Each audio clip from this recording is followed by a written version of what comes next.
member for 2 months. Oh yeah, he rejoined. Oh, right, you Cam rejoined. Yeah, he rejoined. Got it. My bad, Cam. Yeah. Let's get these likes up. All right. I did have some stuff in the news that I just wanted to run by.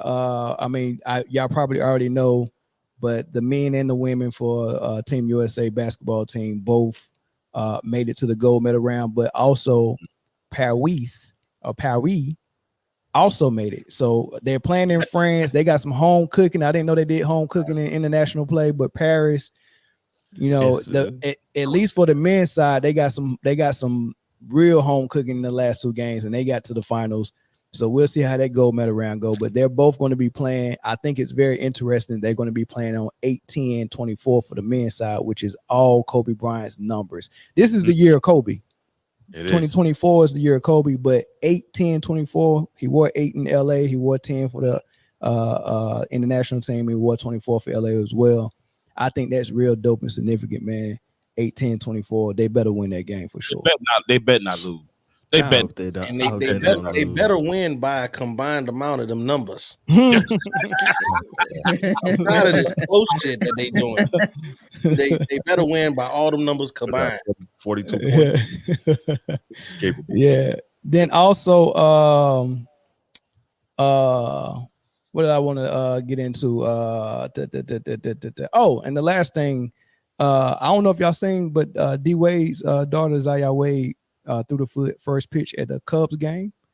I thought that was dope. Surprisingly, she got a really good arm. Right? Never mind. Never mind. Nope. All right. Yeah, leave that alone, bro. She really slung it. So in spirit of females throwing out the first pitch, I had 3 female first pitches I had in mind. I'm gonna tell y'all about it. I know y'all seen all of them. I want y'all to give each pitch a name, starting with Simone Biles' pitch. Did y'all see hers? Yeah. She did a flip, right? She was tough. So I know pitchers. I know Cora. You used to play baseball. I know pitchers got names for sliders. They got what's another pitch? Of course, a fastball, curveball, slurve, a knuckleball. You get what I'm saying? Curve, right? Yeah. Palm ball, Vulcan chain. 12. So give me a name for the Simone Biles pitch that she did the flip on the mound and then throw it. Give me a name for it. Oh wow. The trash ball. Trash ball. I like that one. I'm gonna call it the twister. Twister. Okay. I like it. It didn't even reach home plate. Twister. She 4'8" though. She wasn't even on the mound though. She was halfway in between the mound and home plate. And it still didn't reach. It still didn't reach the plate. That's a real baseball player. No matter whether no trash ball is safe for somebody else though, not her. That's her. Not to go. We not 50 get trash ball. If I went out there and tried to do if I went out there and tried to do what she do and I couldn't turn a flip, she'd probably say I was trash. So I'm saying she can't pitch. So trash ball. Trash ball. Hey, anybody in the comment section got a better name than trash ball or twister? The twister. I think I'm gonna go with Twister. Yeah. I think I'm gonna go with Twister. All right. So Meg the Stallion in her white tight pants that she went on the mound with. Give me the name for that pitch. Fine ball. Oh, a fine ball. Hers didn't reach the mound either, did it? No, it went all the way left. It did. Hers was bad too. Trash ball. Another trash ball. Yeah. No, I call that yes. Yes. That's what we're going with. Yes. Mike, yes. I kind of like that one. I'm refraining from comments on this one. Okay, likewise. I can see where this was going. Likewise. What about loose ball? Flipping and throwing his ball.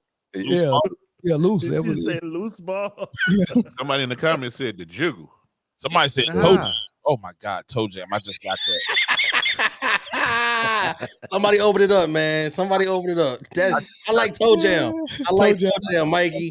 Was this before or after she got popped by that glass? That's a great question. The glass cut her foot. I don't know. Yes. Okay, I'm going. Yes. All right. And last but not least, man, give me a name for Zaya Wade's pitch. Somebody. The chain. Okay, change up. Why you Dope. turn your I'm- screen off? Hey, I wasn't even going to do it. Yeah, change up ain't bad. Right. I'm refraining from all comments Right. on this one. Change up ain't bad, man. Somebody said 2 balls, 1 strike. I mean, I don't think.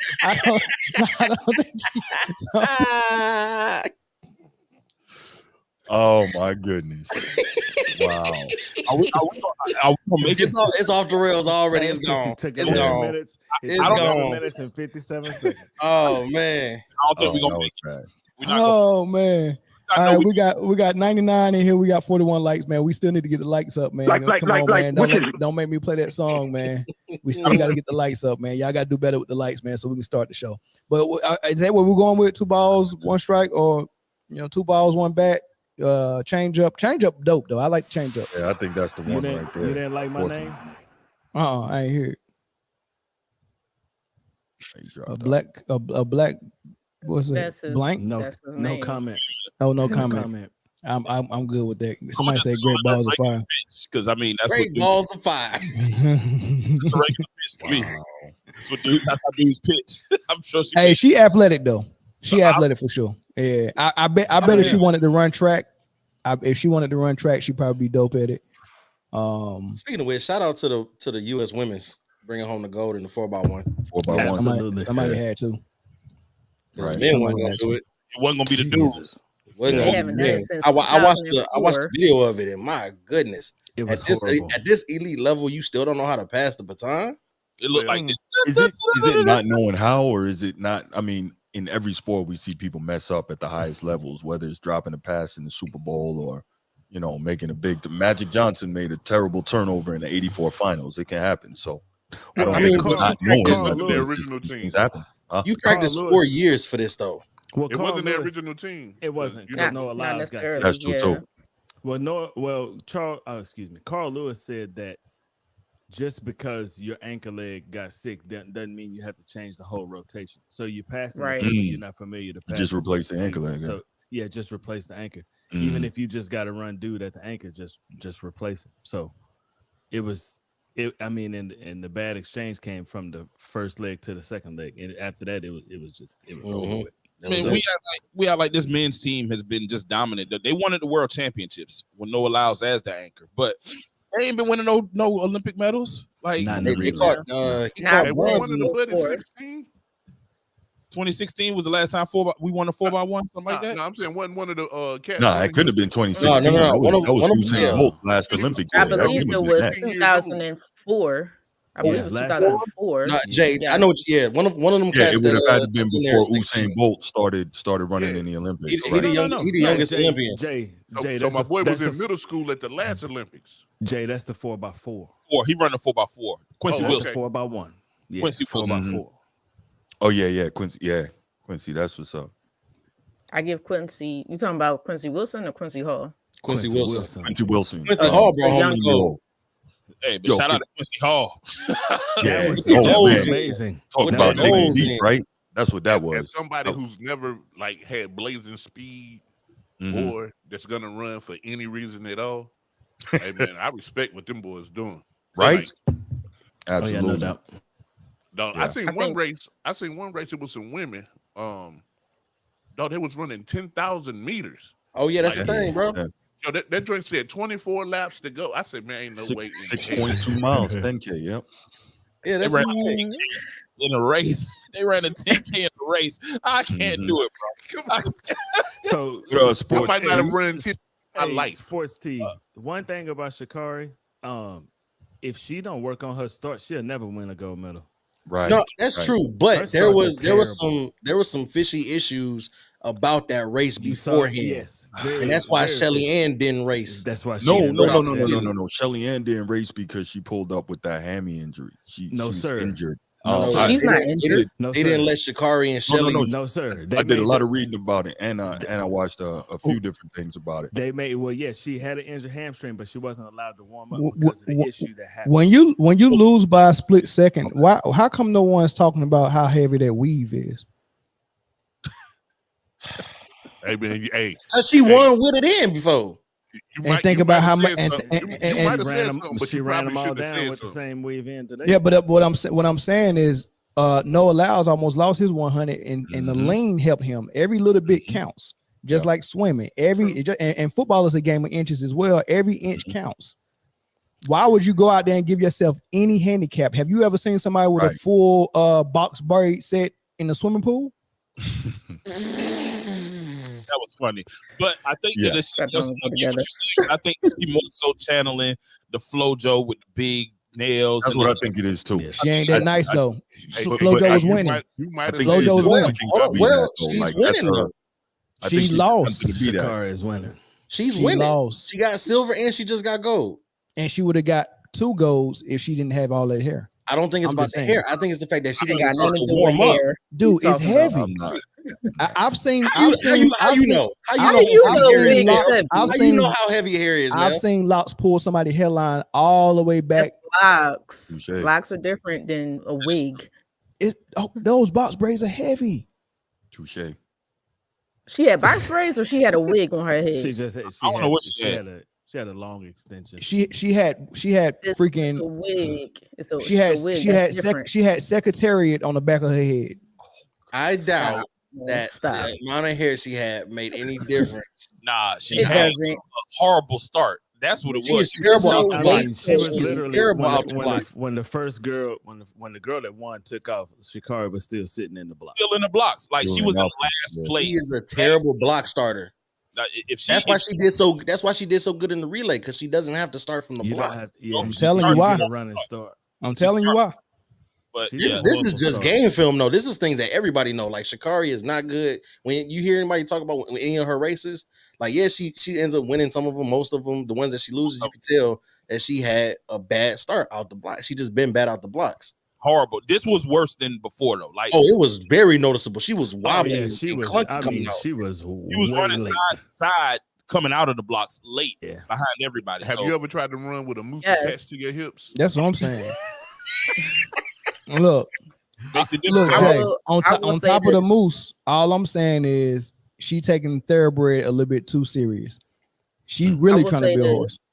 I will Wow, say Jay. this. Yes, she has to work on her start. That has been a known thing for her to work on her start. I think what she may have to do is change coaching because that has been a problem. But also we got to understand for those who ran track at a higher level, your warm-up is everything. Like your Everything. warm-up is everything. And that little thing can throw your whole game off. So that's for a lot of athletes. They depend on their warm-ups. Techniques. It's just like a routine that you get yourself into, and that routine gets knocked off, it could throw your game off. So the issue is they didn't stay in the Olympic Village because the Olympic Village doesn't have AC, so they went and stayed in a hotel. right. Well, they weren't provided transportation from the hotel to the actual venue. Is that And why then she when- was sitting outside? And then when they Yeah. got to the venue, they wouldn't even They let them didn't in the allow them warm-up in. area. They wouldn't let them in. So Which Shelley- brings us back to the weave. Why she needed the AC so bad? Sweating that weave out. Everybody else didn't need it. Why she needed to go find AC and everybody else could stay in the hotel. You see what I'm saying? Well, I heard, Mel, you've almost heard canceled the show Mike- how hot it is in that garage Michael, with no air. And you talk I'm about just saying. Michael Johnson was on Nightcap with Shannon and Ocho Cinco, and he was talking about how he never stayed in the Olympic Village either, and because like the elite of the elite athletes kind of stay where they stay, and then what happens is they will either get a ride directly to the facility where they'll be competing, or they will be told to meet up with the team bus somewhere, get on the bus, and then go from there. So I guess the previous days they got a ride over to the venue. No, But then that day Corey. they So didn't get the one. previous days they could go into that gate. They got to a gate, and I got the video. I think I sent it to you, Mel, on TikTok. But when they got to that gate, they wasn't letting athletes in that gate no more. You had to go to another gate, so they had to walk an hour to where they needed to be.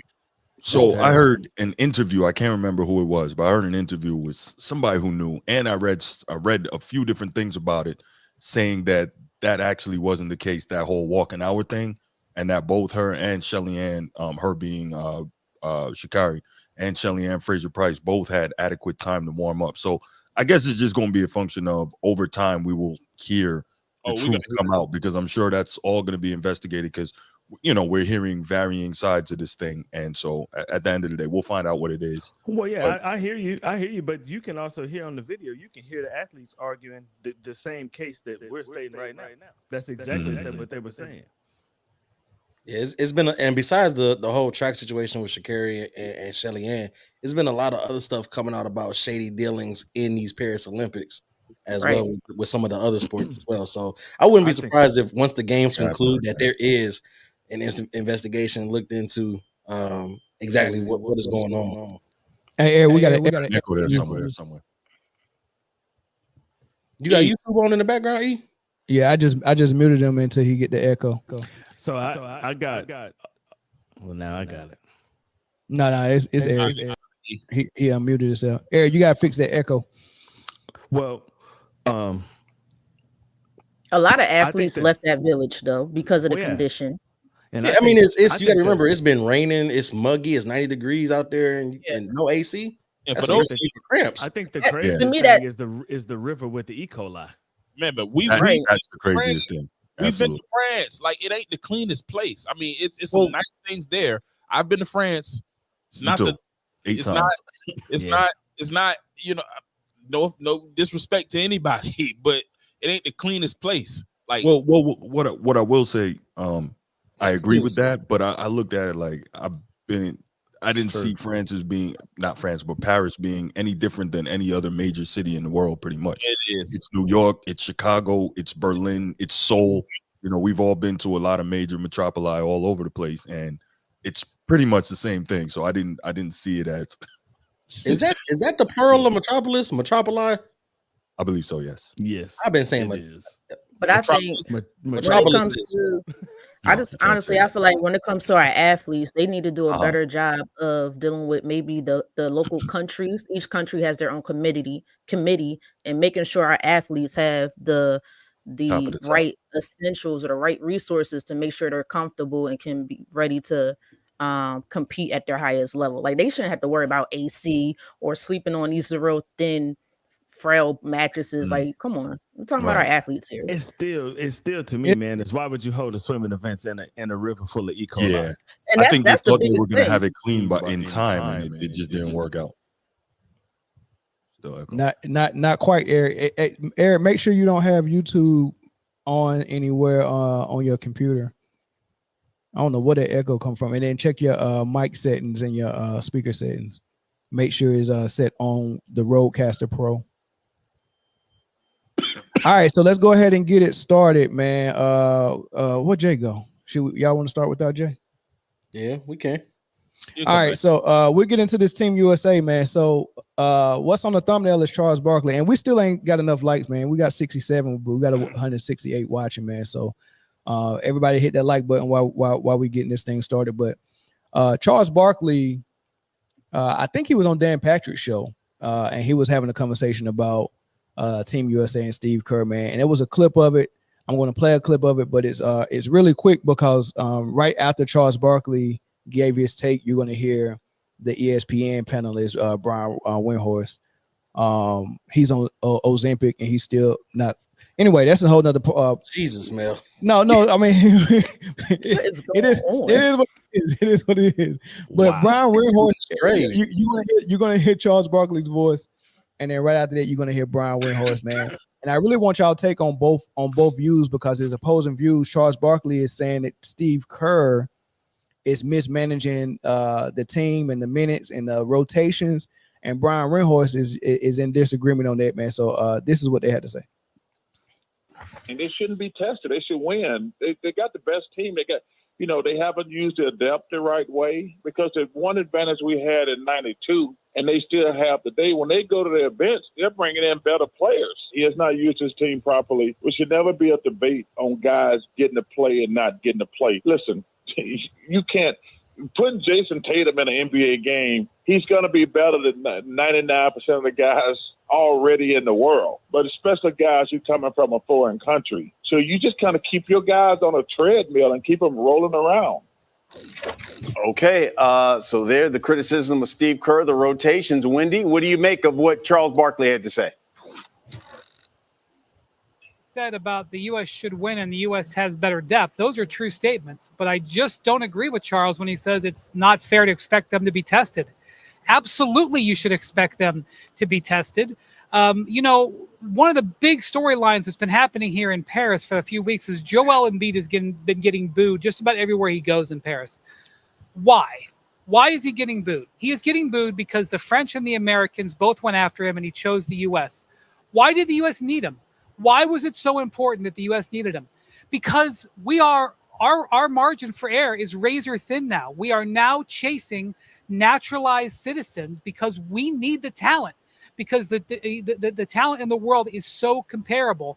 And the wolf is at the door. They've got 10 players averaging between 16 and 22 points. 22 minutes. He's using the depth. Not only that, it's been the 5-man swap outs with the second unit that have been the difference. In the first couple of games of the Olympics, it was the second unit that won the game. Against Serbia last time around, the first unit against Jokic was even. It was the second unit that outscored the Serbians 29-3. I just don't think that Charles is on the right page here. And I'll also say this. When the U.S. won the game yesterday and they made that run, they did it because they were playing international FIBA-level basketball. When I was talking to USA basketball officials after the game last night, they were so proud of the victory and so proud of the way all of their guys, stepped forward.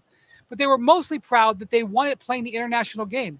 If you watch that fourth quarter, if you can go back and watch it, it was high physical defense, full court pressure, using the bumping that they allow. That was not an NBA game. So many times when USA basketball's got under pressure, they fall back to the NBA game, and sometimes it bails them out, and sometimes it doesn't. They played FIBA basketball, and that's what Steve Kerr's been training them for the last month. They responded to the game plan and the training and delivered. They won that game, because Steph hit some threes, because Durant made some big shots. They won that game with physical defense. They wouldn't be allowed to play defense in the NBA that way. And Steve Kerr and the rest of the coaching staff got them ready for it. And as far as playing 12 guys, what league in the world does 12 guys work? What league? Demonstrate to me. You don't play 12 guys in high school. You don't play 12 guys anywhere. And in a 40-minute game, show me the league where 12 guys works. The only time it works is when you're 40 points better than the opponent, what the Dream Team was in 1992. There is no team that's 40 points better anymore. It's not a character flaw. It's just reality. All right, so I want to hear from our guest from the Format Podcast, Bruce, first, and we'll save the Charles Barkley stuff for after this. Let's just get on what Brian Realhorst was saying. And do you think he had a point when he was saying that you can't play 12 guys? And then right after that, Zoe, I want you to explain to me why you got that disgusted look on your face. But go ahead, Bruce. Well, so yes and no, right? I guess in a situation like this particular game where they were down big, and obviously Steph was, every time like the game was teetering, Steph would make another big shot to try and keep it within semi-manageable range. And so I think that Steve Kerr was looking at it like, you utilize those guys who you know are going to be able to bring it home for you. So in a situation like that, a 12-person rotation is not going to be the way you want to go. And then also you look at it in just about every sport, well, especially basketball, your rotation shrinks in high leverage situations, whether it's late in the playoffs, and then as the playoffs progress, and in championship series, etc. So you go with the guys that you know are going to get it done. So I wouldn't expect that Steve Kerr would have played a 12-person rotation, a 12-man rotation. So I kind of agree with Windhorst in this situation, which I don't generally like to do, but if the man has a point, the man has a point. So in this situation, I think I can agree that a 12-person rotation wouldn't have got it done. So Zoe, follow that up, because I think Windhorst used a Jedi mind trick, because Barkley never said anything about going 12 men deep. No, he didn't. He only said Jason Tatum should be in the game. He didn't say, but he was referring to Jason Tatum not playing. But tell me why you discuss it. Yeah, it's just the same narrative, and I think they're going to shape this as the narrative. I saw somebody take my point in the comments. They're going to shape this up as, man, this was the most difficult gold medal to win ever. And LeBron led the charge. He was the leader of the team, and they was doing all of this. And like, you don't have to do that. You don't have to do that. And that's the problem I have with creating these narratives. Jason Tatum should absolutely be playing. So anybody bringing scrutiny to Steve Kerr, it's well deserved. Like, why isn't the dude who is 6'9", can do things on defense, can play off? There is no, he's the prototypical player that you would want to play in games like this, especially when you playing FIBA rules, because he can play on the wing, he can play as a 4, he can do a lot of things offensively, and he can guard. Like, there's no reason other than whatever the reason is.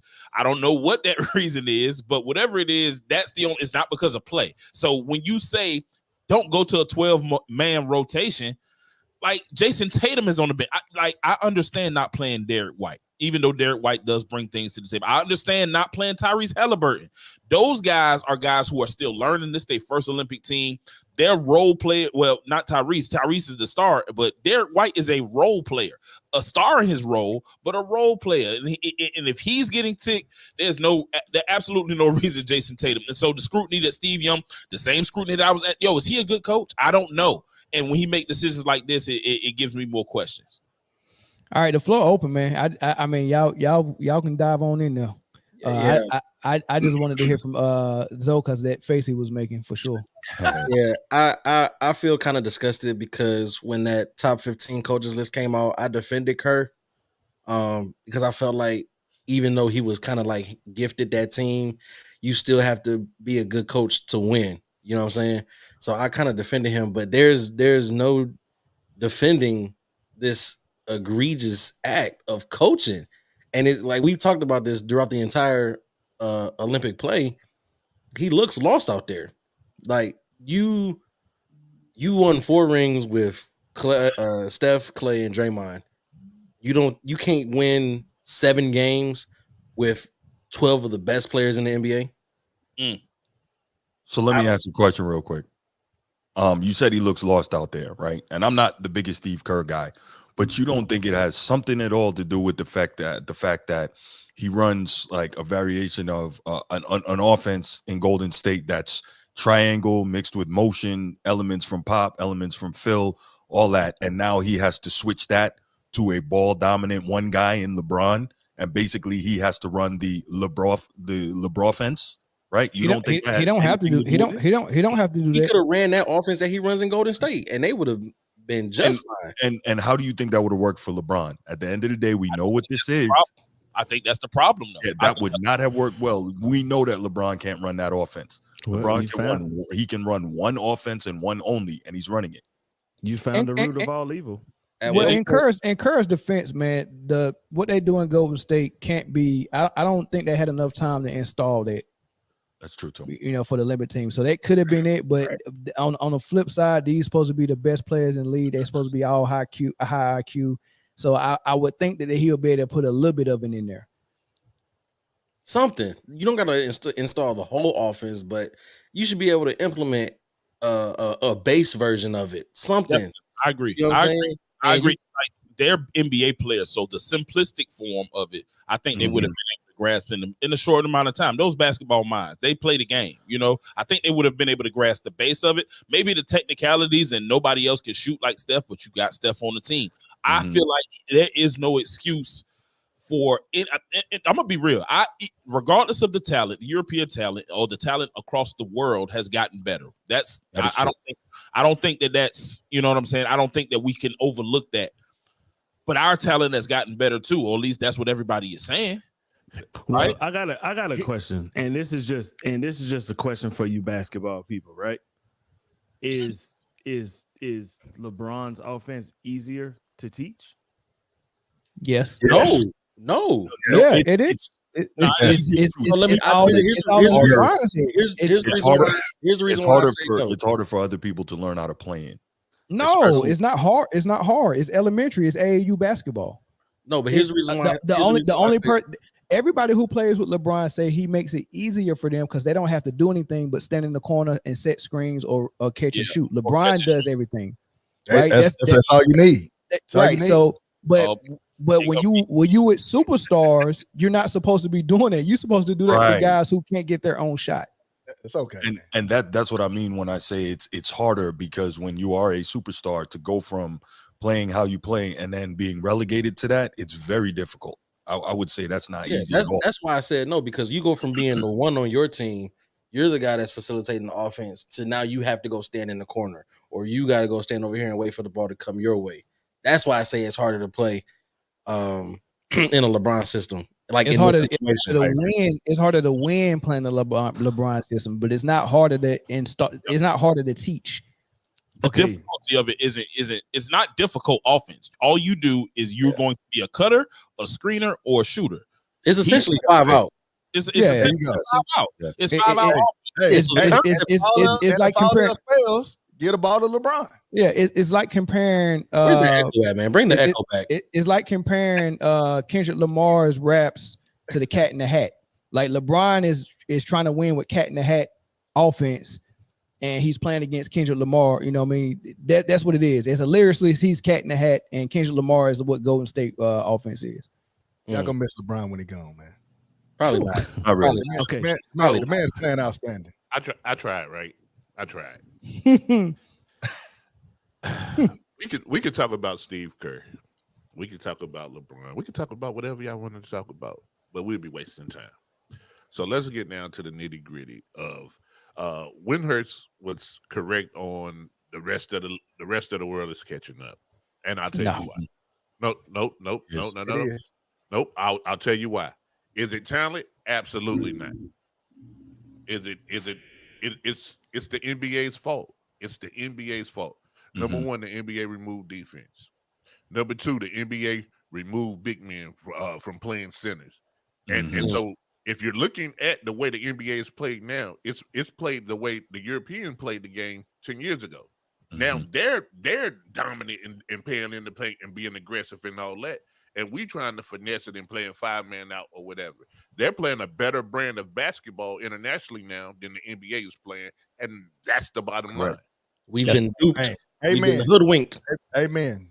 No, that's all facts right there. So yeah, I was like, I don't think I could disagree with that one. Like, and then if you look at half the people that they even draft is from overseas. They're drafting more overseas players than ever before.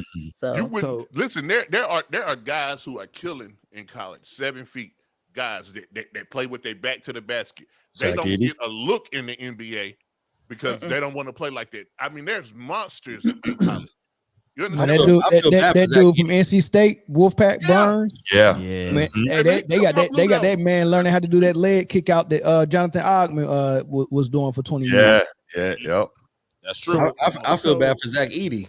Yep. Zach Edey. So at least he got drafted. But he got drafted lower than he should have. Right, so another question. Yeah, what's up, E? Is Jason Tatum one of the best 5 on the team? Yes. Yes. Explain the question. Okay, so you mean like if we were numbering them 1 through 5 based on talent and skill? Yes. Would Jason Tatum be in the top 5? Yes. I think he's like number 6, bro. He might be 5 if he's in the top 5.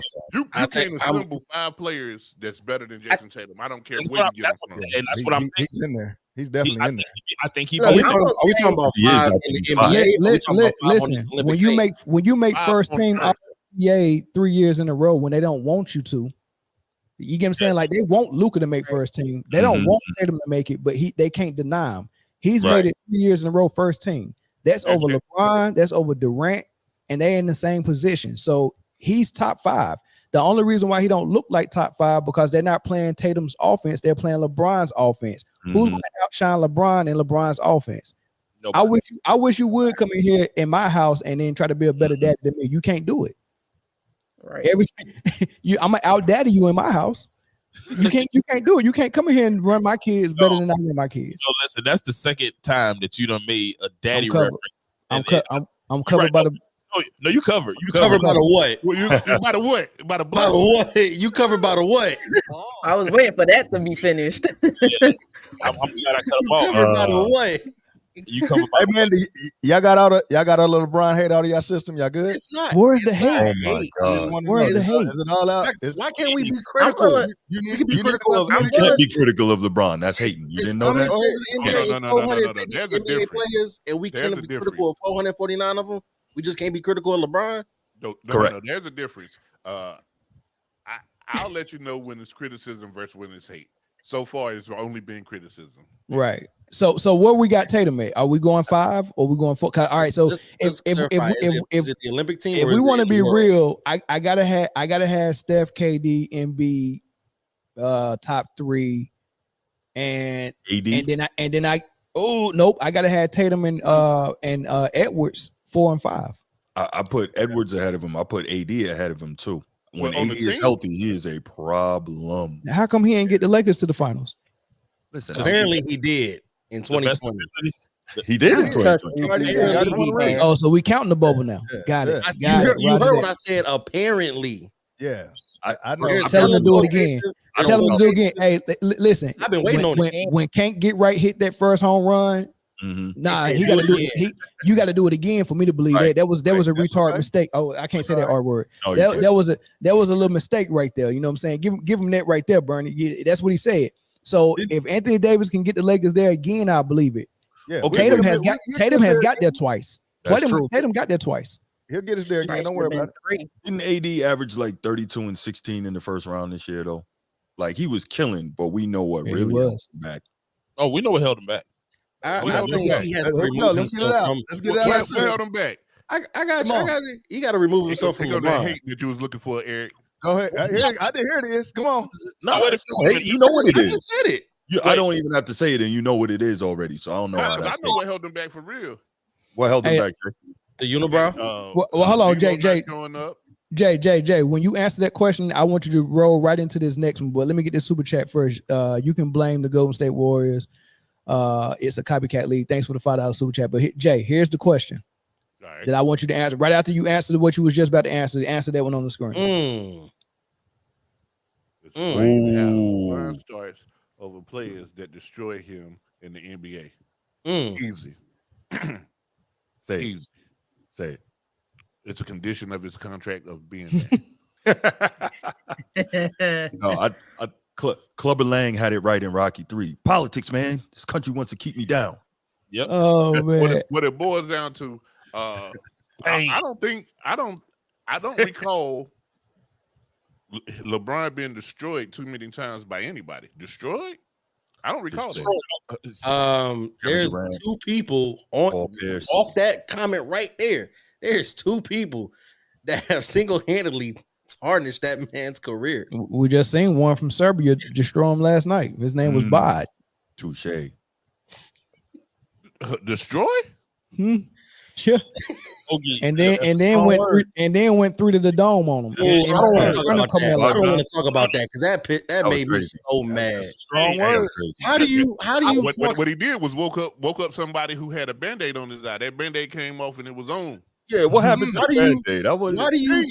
Why you talk junk to somebody who not even dressed up on the court? They sitting on the sideline. Hey, Direct Carmelo that was attention. running plays.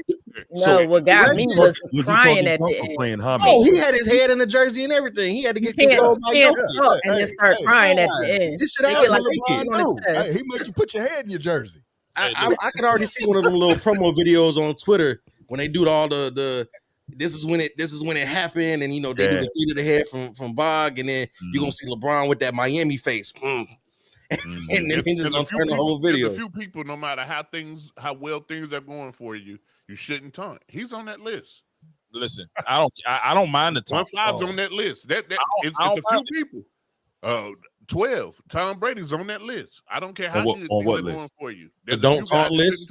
People don't Oh taunt. yeah. Huh? Certain dudes. 15's on there. Yep, Yeah, yeah, 15, he's on that list too. 15, Absolutely, 15 on ahead that. of the No list. question. Steph is on that list too. I gotta put Steph on there. 30's on the list. Yeah, You don't make that mistake because KD is the president of the list. yeah. All narcissists are on that list, man. All narcissists. MJ and Kobe was on that list. You know who was on that list too on the low? Paul Pierce was on that list. Oh, Paul Pierce was on that list. The truth. Oh, Yeah, the Paul truth. Pierce Bring it got to on that list after he got stabbed up.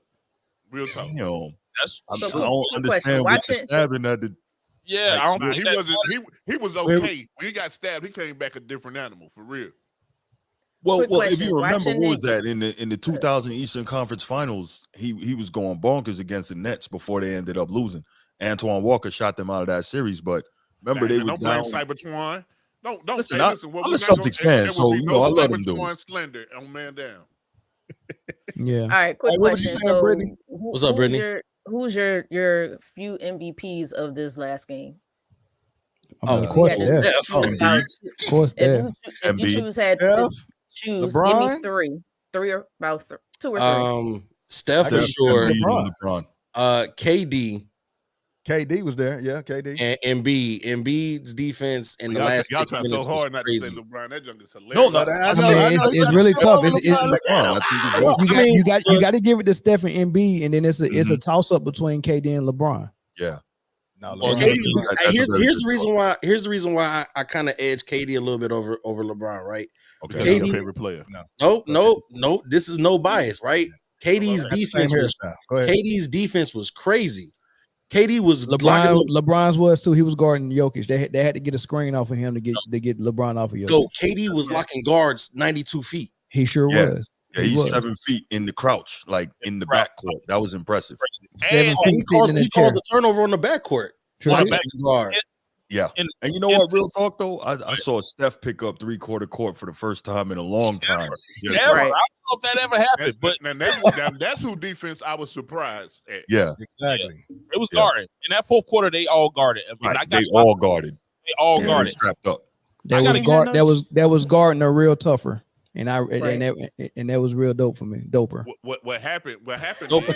is what if you play defense like that every night?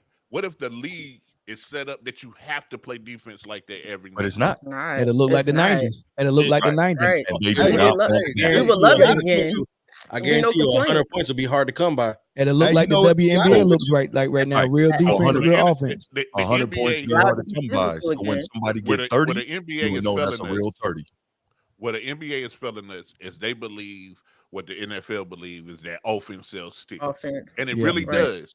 But It does. especially in the NFL, like don't nobody really want to see the 3-0 football game. I Sure. do. I'm a You'll watch Patriots it, fan. but you don't really want to see it. Football lovers don't mind watching it, but That's right. they're trying to sell tickets to people who don't love Nah, football. Man, That's there's a right. difference. Great point, Mel. There's a difference between a very defensive course. game and two dog AC shit fans teams. should know. Last year, excuse me. Taylor Swift with that Taylor Swift nonsense. They Oh, Exactly. They selling Hey, tickets to hey, Swift. that sold. Hey, she sold And you don't more. even They need sold more them. tickets than they've ever sold. I don't care about the tickets. I want to watch football. and Facts. tell them to stop swag canoeing, because I'm not calling it swag surfing. Tell them to stop swag canoeing So here's in them here's the games. thing, right? I can't stop what they doing to make their money. Do I want to see that shit on my TV? Absolutely not. However, Right. put the camera on 8-7. I don't care about that mayonnaise salad out there. Put the camera on 8-7 and 1-5 and let us go to work. But Mhm. in the It's a- NBA, go ahead. No, I was about to say there's a reason why the NBA sell more tickets than Globetrotters, but go ahead. Right. we watch basketball because it's unique in the way that the offense and the defense makes the game exciting. A good block, man, we go crazy for a good block. We go crazy. Somebody rip somebody clean at half court. You know what I'm saying? So defense is just as exciting as offense in basketball. If you love basketball, though, most of who they're marketing to, think about this, right? We love that because we grew up seeing that, right? And because we appreciate the skill level and everything that's associated with that. But think about who they're marketing to now. They're marketing to the younger generation, the people who are going to be around longer to spend more money. And so those people didn't grow up seeing that, so they don't appreciate that. They appreciate a player shooting 10 or 15 threes in one game. They don't appreciate defense. They appreciate, up and down, quick pace, right? Lower attention span. So this is who they are marketing to. And I get it. It's a sound business plan, but it's to the detriment of the product. But they're still getting what was it, $70 billion, $76 billion TV deal? So they could care less because the money is rolling in. Yeah, it's a bottom line game for them. It's a bottom line game for them. Like it really doesn't matter if the product is suffering. The product has been suffering for a while. It gradually got to this point, but I think we can see it. If we were to take a time machine, even 10 years ago, the game wouldn't look the same as it looks right now.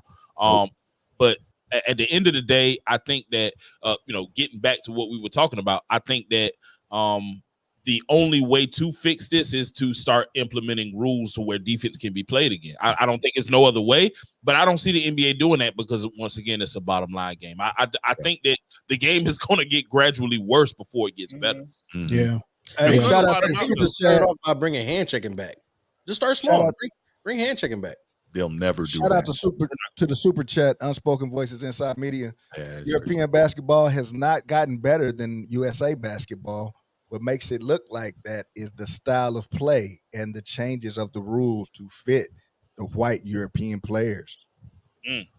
Well, that's a great comment. I don't think any of us were insinuating that European basketball has gotten better. I think what we were saying is that we feel like the gap is closing or has closed a significant amount. I think there's a difference between saying that and saying that the European style and the European players are better.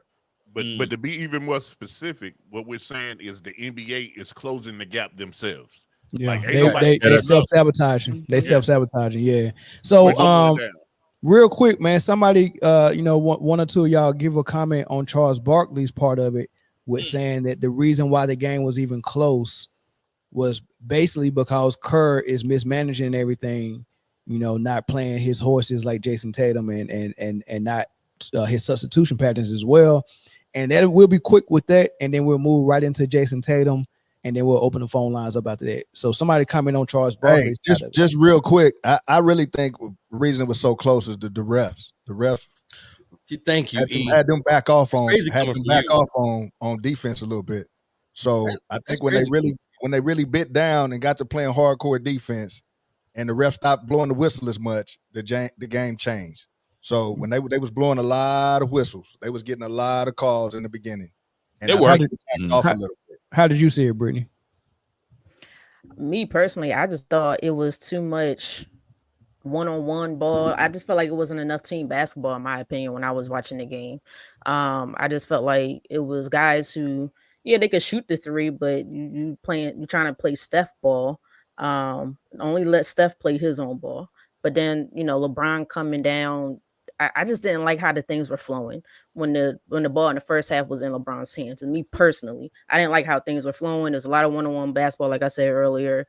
It just wasn't flowing right. And then on defense, I felt like clearly you could see they were shooting a lot of threes. Why you keep going behind the screen? Fight through the screen. Right. You don't want to go behind the screen. You want to fight through that screen because that's all they were doing. That's all the majority of their points came from was that 3-point line. So you had to slow that down. And then once in the second half, they realized, all right, we got to get tight on the defensive side of the ball. We got to play a little bit more team ball, passing the ball a little bit more, throwing it down in the post a little bit more, allow Joel to get in the flow of the game, allow some of the other guys to really get their game going. Once that happened, and they ended up coming back and winning the game. So that's how I seen it. Serbia was playing a mix of Nuggets and Golden State basketball. Yeah, and they were zoned up on defense off and on, right, and they couldn't predict when they was gonna go into that zone. So I think that was good. It kind of slowed them down in the first half, man. But and they was hot. Man, them boys were shooting. Them boys were shooting. They were shooting like that. If you get shots, I don't care how good your defense is. There's no defense for a made basket. Them boys were shooting the lights out. Yeah, they came to play. Big part of that, they were screening like crazy to get open. Right. Like I saw possessions like 3 or 4 ball screens in succession. I'm like, man, these dudes are doing everything they got to do to get open looks for their shooters. And to your credit, to your point, Jay, they were knocking them down in that first half. Really, the first 3 quarters. And that's what irritates me a little bit about that daggone drop coverage. You have to step up. You can't drop off, especially when they're shooting like that. Step up, make them think twice about shooting that shot. So make them have to make a quick decision in that moment. And we just weren't doing that in the first half. How often does Embiid play drop coverage though? That's what he do. Yeah, I think he does it constantly. I think a lot of bigs in the modern NBA play it that way. And I think that's another detriment to the game. Like change up your coverage. If everybody is playing drop coverage and Trae Young, who's the smallest guy on the court, is hitting floater after floater after floater because your big is backing up, then don't back your big up. Like that's Exactly. it's up. I mean, I think there's levels to that also because the other player has to be able to, because if you step up, odds are the other player's going to roll. But now the weak side's got to come over, and if they don't move over fast enough, now you stuck. So it's levels to that, and it's unfortunate that they just don't teach how to play proper defense anymore, in my opinion. You just said it right there, Brittany. You just said it right there. They don't teach proper defense anymore. I will say this. If you got 5 fouls, make each one of them count. Every time I foul somebody got to get up off the floor. I will say this. I will give Steve Kerr a glimpse of credit because the smartest thing he did in that game was realize when Jokic got his 4th foul, he immediately brought Embiid back in and went. That was the smartest thing he did. And went to him. Listen, I'm not here to bash Steve Kerr. I do think it's question. He makes questionable decisions, and I don't like sticking to these lineups. To like rotation, sometimes have to be altered based on gameplay. You can have your plan going into. I think most NFL teams, the first 15 plays are scripted, like before you start. But if the defense has adapted, guess what you have to do? You got to go away from your script. You got to go away. Just turn the page. Turn the page and do something different. Like he willing to do that, and I think that he wasn't. And this Jason Tatum thing, I think, just like we were talking about with Sha'Carri and the track stuff, I think eventually all of this is going to come out, and I think we're going to get some at least reasons behind, whether it's valuable reasons. I think we're gonna get some reasons behind a lot of this stuff, other than the fact that Steve Kerr don't like the Boston Celtics, because that's the only narrative that's being pushed right now, that he don't like the Celtics. But not playing a guy who's been as good as Jason Tatum, that's the biggest question I have, and that's the reason why I was asking, is Steve Kerr a great coach, or he's especially after watching the last game, and I feel like you could have at least had him come off the bench, because I didn't see nothing amazing out of that second unit. When AD got in foul trouble, that would have been the best time to bring him in, especially with Ant not shooting the ball with. Exactly. Yeah. He could have played over Derek White in that last game. He could have played over Derek White this whole entire time. Absolutely. And I don't think you can say he doesn't like the Celtics, because Drew and Derek been getting extreme tick. Nah, I agree with all that. He might have caught his old lady cheating and getting smashed to probably so. So since y'all brought it up, go ahead, Jay. I'm my bad. Go ahead. That's it. Since y'all brought it up, let's go ahead and shout out to the super chat. Shout out to the super chat. Ryan Walters. Serbia almost won with 3 players. No international team can field 10 to 12 all-stars. That's true. That's a fact. That's a fact. All right. So since y'all brought Jason Tatum up, let's go ahead and slide into him. Whoa. Hey. That's what we're not going to do. Nah, man. You're not going to be out here talking reckless. Right. The shirt covers you from saying accidental shit. Yeah. Nah. The shirt does not cover you for that. Yeah, that was terrible. I got him a shirt. That shirt does not allow you to say random stuff like that. Yes, it does. What's the point of having your shirt on then? Y'all just mad because y'all ain't got one. Don't ever disrespect. Take that shirt off if you think that. Yeah, please. Yeah. Hey, look. Hey. Don't say no weird stuff to me with a No Diddy shirt on. I don't give a damn. Wild. That man said we gonna slide into him real quick. It was intentional. There was no stumbling about it. There was no hesitation. That was thought out. He had that on the cue card. Y'all gonna let me introduce the topic or not? Yeah, go ahead. Say something like that again. I will say this. Don't slide into nothing. No. I will say this. That does not apply to me. That applies to the 7 of y'all. That does not apply to me at all. What's wrong with sliding though? I don't understand. It's people. Mel, introduce the topic, bro. It's people that drill. They call drill sliding. What? You talking about? Yeah, when people slide on the block, they don't say pause. Slide on the block. No, they don't slide. We sliding on this topic. That's not what you said. On this topic. That's not what you said. You said let's slide into him. That was terrible. That was egregious, bro. We gonna slide right into Jason real quick. Pause. That's insane, man.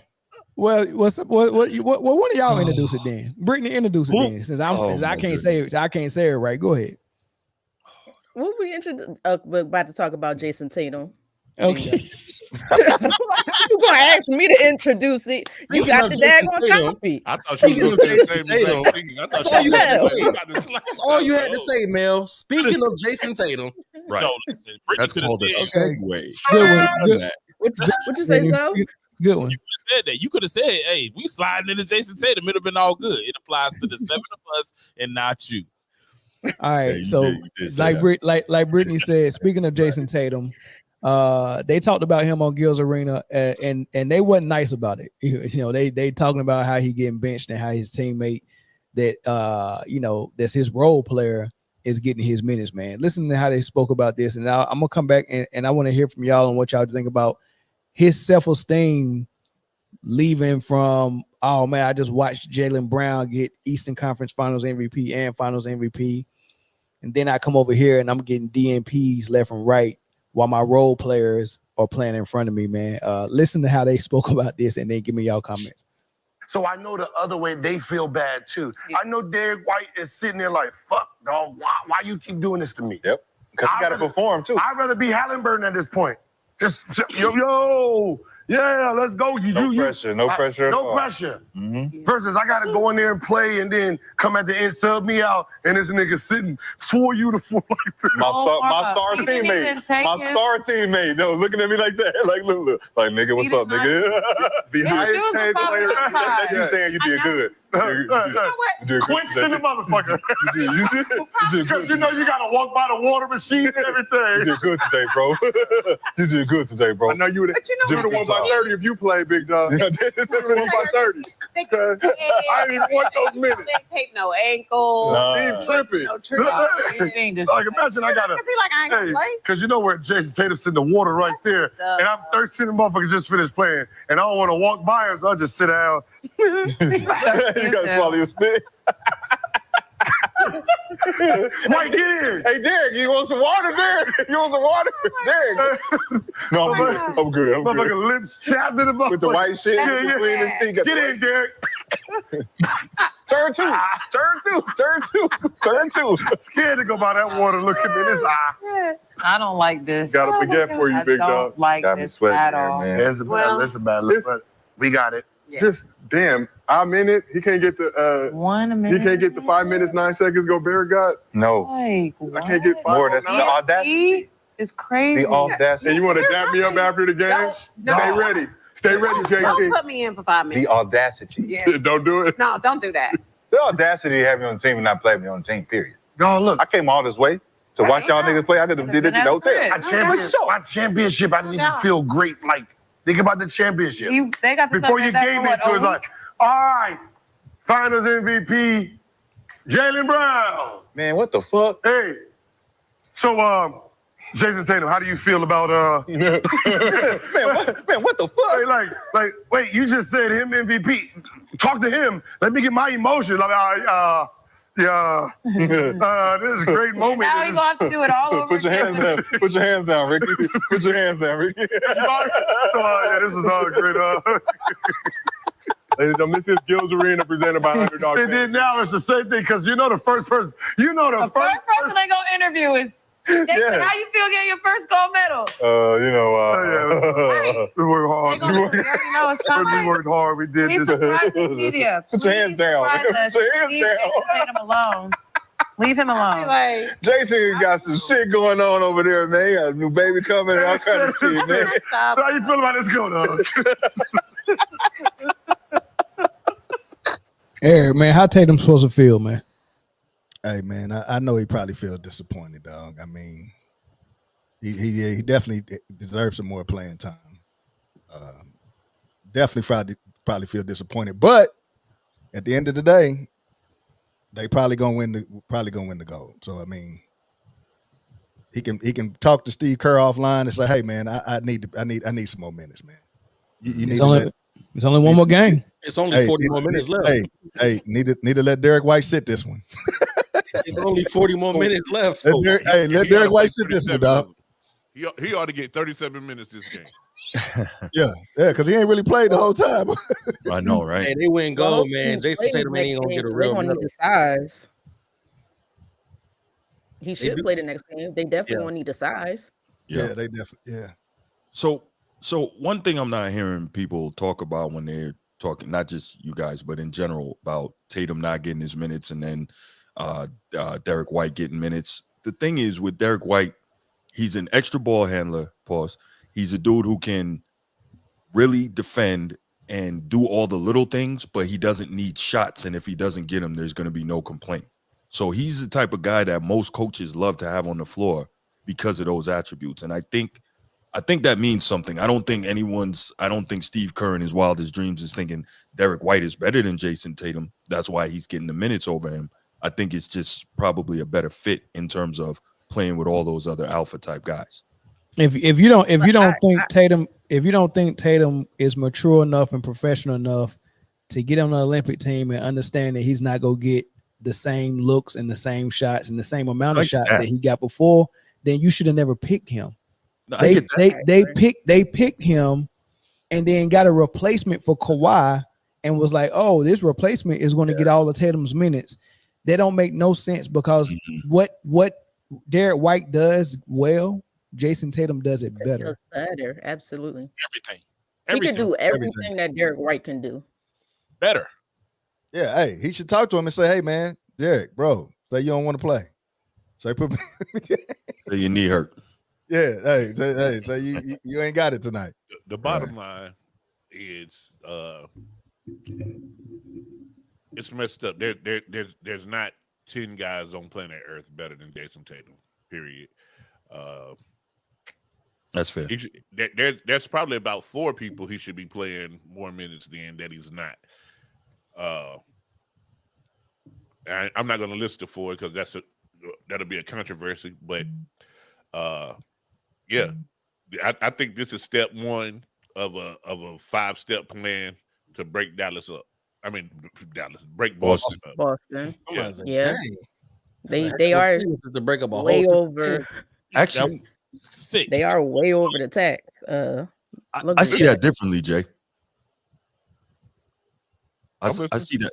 I see that differently, and I'll just say this: at least for this season upcoming, and I talked to my guys about this, especially as a Celtics fan. I'm a diehard Celtics fan for a long time now, but I really think that based on what's going on this summer with Tatum not getting what he thinks he deserves in this Olympics, and then obviously Mr. Brown being snubbed after the incredible performance he had in the playoff run last year, I think the 2 of them dudes I think they're going to go ham next year. And I think they are really going to be determined to go out there and show that, that they were done wrong. And they're going to make a concerted effort to demonstrate that they are among the best players in the league. Because you already know that Jaylen Brown had a chip on his shoulder from the beginning. And we've watched him become one of the better players in the league. And now Tatum is going to say, damn. Because remember, after they won, he said, what they going to say about me now? I'm a champion. Well, now he's got more fuel to the fire. So I think those 2, I think they're really going to go off next season. That's just what here's the thing. That's the plan. If it doesn't happen, what's going to prevent them from the finger pointing? Like they have to really be on one accord, and it's not just them 2 now, because now you throw White in here. Now they both got somebody to point at. I think Drew Holiday can be a mediator and all of that. I think he can kind of. That's a good point. We know Drew Holiday will go to another team on your ass, and then go win the chip, and then go win the chip. Right, yeah. exactly. Right. That man is 2 rings and 120 mil to the win. You don't care. Britne, what was you about to say? I want to go right after Britne. I got a question about this whole Team USA. Jason Tatum's not playing. Who do we feel is the leader? Do we feel like any of the players have a say-so on any of this on this team? LeBron. Like, who we feel is the lead? LeBron. So there was a comment that said they believe that the players are upset about Jason Tatum's not playing. So is LeBron, if he's the leader, is he not saying something? Should he go to Coach Kerr and be like, yo, JT needs to play. Why is he not playing?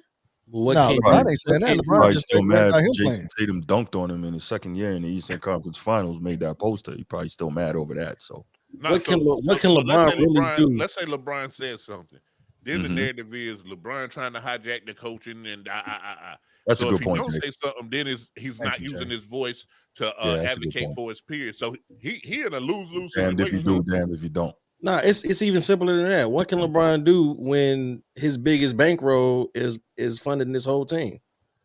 Nah, it was just too strategic how Steve did it, because it was game one. Nobody knew Tatum was not going to play game one, and it just happened, right? So what if LeBron did say something, and he probably didn't need to say nothing because Kerr went into the public and was like, "Oh, I feel like an idiot not playing him," and you know, it just happened, and no one expected to ever happen again. Tatum started the next game, then he played the game after that, and all of a sudden, he's benched again, right? So, but now we got one game left, so I don't think he really had an opportunity to really say nothing. I'm pretty sure he's probably talking amongst, trying to at least get Tatum to, keep his head up and stay ready. But this is my thought about this thing, because Steve Kerr tried to cover his tracks when he benched Tatum the first time by starting him in game 2 and benching Embiid. See, look, all right, I'm benching somebody else, so it's not just Tatum. I'm benching Embiid as well. So that's how he covered his tracks, right? I also think they're covering their tracks by not picking Brown and bringing White in. Now they have to force themselves to play White because they told the world we got White for a specific reason that nobody else could give us what White can give us. So you got to play him. You can't bring him in and say, "Hey, we didn't bring Brown in, and then because we needed this specialty that White provides, and then don't play him." You get what I'm saying? So they forcing themselves to play White just to cover up the Brown thing. And they're trying to find out who's going to get jerked. Okay, we know we go jerk Halliburton. He's a new guy. Who's the second person? Come on, Mel. Come on, Mel. You doing this shit on purpose now, bro? No, hell no. You doing this on purpose now, bro? Y'all gonna let me finish? Go ahead, finish. Can I finish? Yeah, and he looked at Tatum, and Tatum was just the nicest guy that he probably could put on the bench that wasn't going to cause a fuss. That's why he did it. But the thing about it is, everything you can get from Derek White, you get more of from Drew Holiday. So you already got a Derek White on the team. What was the point of getting alone? That's a great point. Let me ask y'all a question though. What if, because his 2 DMPs both came against Serbia, right? What if Steve Kerr just feels like Jason Tatum can't match up well against them off of what he's seen in the exhibition games? Like, what if it's actually in his mind good coaching? I would bring questions. That's too much credit. Good coaching. That's too much credit. Yeah. I don't know. I don't know if playing one of the top 5, arguably, no argument as far as top 10 goes, not playing one of those players. I don't see any logic in that. Like, what does Serbia bring to the table that Jason Tatum wouldn't be able to fit? The dude who plays both sides of the ball. Like, I wouldn't be able to know where that seems good. Like, let me ask y'all a question. Listen, do y'all think Tatum being 6'9", 6'10" in shoes would be able to guard up well against Jokic, or guard up decent enough? I don't think he's strong enough. Not Jokic, but everybody else on that Serbia team. Everybody else on that team, right? So, so if you got AD in there, or Bam, or Embiid going at Jokic, you can have basically an undersized big handling everybody else. But you didn't. There's no reason to not play him against Serbia. But it could have been simply the way that Steve Kerr felt like buckets needed to be got against Serbia. Excuse me, God dog. Whoa. That Jason Tatum would be in spots that would prevent the people he wanted to score the buckets from actually scoring. Like, I'm not saying that none of this is true. All of this is, speculation. But there has to be something that he didn't play him both times against the same exact team. Like, I think that's more something than it's nothing. Yeah, we'll see. But with the phone lines are open, man, we willing to let y'all call in and hear what y'all think about the whole situation. Team USA all the way down to Steve Kerr, Jason Tatum, all that stuff. And as always, our first caller is Chris. There's nobody in France that can stop Jason Tatum. That man need to play the whole game. Yeah. Chris from Raleigh, what's going on, big dog? going on, man? Hey, who just said Tatum is a top 10 on this panel? Because I'm about to cook. I did. Hold on. Top 10 in the league? Yeah, absolutely top 10 in the league. That's cap. That's okay. Cap. All right. That's cap. All right, explain. Chris, hold on, Chris, before you go down this road. No. Giannis, Jokic, no. Luka, no. Shea. Wait, slow down. He just beat your number 3. How does that even math that? Hold on. This hold on, Chris. This in order? Is this in order from number 1? You said Giannis first? No. I'm just giving you 10 players. Okay, give me the names again. You said Giannis. You said Giannis. Who else? Jokic. Okay. Luka. Okay. Shea. Okay. Steph. Okay. KD. Embiid. Kawhi, LeBron, Jaylen Brown, better than Tatum. Ooh. First of all, better than Tatum. That's 10 players better than Tatum. First of all, you can take Luka off. Right off that You list. can take Luka off of that. You can take Giannis off of that. You can take Giannis off of that for way sure. better than Tatum. Take Kawhi. Luka is way better. Hold on, Luka Luka is way better than Tatum, and just got gentleman swept by that light skinned brother. And you can take Jaylen Brown off the list. Bro, the Celtics are spending $1 billion for that team. Come on, bro. That's a championship team. How could you lose with a team like the Celtics, bro? How? They've been to the conference finals 7 times, 5 times, bro. Come on, man. They always had a good squad. And a lot of it got to do with Jason Tatum. Put Luka on that team, Jason Tatum off that team, and put Luka on that. Chris, what offense they gonna run? Chris, what offense they gonna run with Luka? Tell me. What offense they gonna run with Luka? What offense are they gonna run with Luka? The same as LeBron's mind the game. Okay, so you telling me the way Jason Tatum plays off the ball and allows White and Holiday to run the offense is going to be better with Luka showing up and telling Holiday and White to go stand in the corner while Luka runs the offense. Right. That's what he's saying. And move. So you sat there and watched Luka handicap Kyrie all season to say that that's going to work in Boston. You sat there and watched Porzingis run and beg to trade it from Luka and go to Boston and win a championship, and you think Luka's going to come in and Porzingis is going to be the unicorn? More importantly, you sat there and waited for Melvin to put that phone number up here to call and say that number. Oh, I know what it is.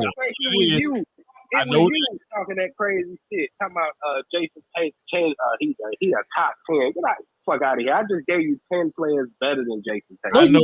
You gave us 10 players you thought are better than Jason. You gave us about 5 or 6. Still with the loop. Are you thinking about the other side of the basketball? What you say, Lil Bill? What you talking about? Oh, Chris. I guess that's me. But no, it's all good. But you forgetting about the other side of the ball, which Luka don't play at all. You think it's only one side of the game, huh? You take Luka and put him on a defensive minded team with his 9 defensive ass. Exactly. Listen, Stop it, bro. Chris, what happened in the finals? The reason why me and Jay ain't pull up there. What happened then? Was Luka better? The only reason why Boston won is because everybody put their money on the Mavericks, and Adam Silver said, "Okay, let the Celtics win so we can get our money." Nobody had their money on the Celtics before the final started because they knew Jason Tatum always underperforms in the finals, which he did this year. The Celtics were the favorites. Again. The Celtics were the favorites. He do every year. He does it every year. You know how gambling works, brother? No, wait, stop. What? How did he underperform? Explain that to me. What was he averaging? 28, 6, and 9? His playoff stats really won't interest. He led the team. He averaged less points. He averaged less points than he did in the regular season. But what about rebounds and steals? Yes, you 6'10", dude. You should rebound. You 6'10". He ain't even the biggest dude on his team. What are you talking about? Matter of fact, I think I made this point. Didn't I make this point with Caitlin Clark? I said she's averaging 6 rebounds per game. You said so what? So I'm saying so what? Yeah, but Jason Tatum is not averaging the most turnovers in his league. Come on, man. Stop playing with me, man. Stop Chris, playing with me, bro. I know what it is. You really just salty because you made that statement. That bold ass prediction. That bold prediction before the finals, and Jason Tatum and Jaylen Brown and everybody on the Celtics did what they wanted without permission to everybody on the Dallas Mavericks. That's what happened. That's really why you're mad. The Celtics gave Jaylen Brown $300 million, and they gave Tatum $300 million, and everybody else got $100 million. You damn right. The least y'all bums can do is win a fucking championship. Hey Chris, we gotta go to the next caller, man. I gotta let you finish smoking that Zaya Wade. We'll catch you on the next one, man. Thank you. Hey, hold on, Mel. You ain't hiding from what you said earlier. Sliding into Jason Tatum is crazy, brother. It's really not that crazy, man. What's wrong with sliding?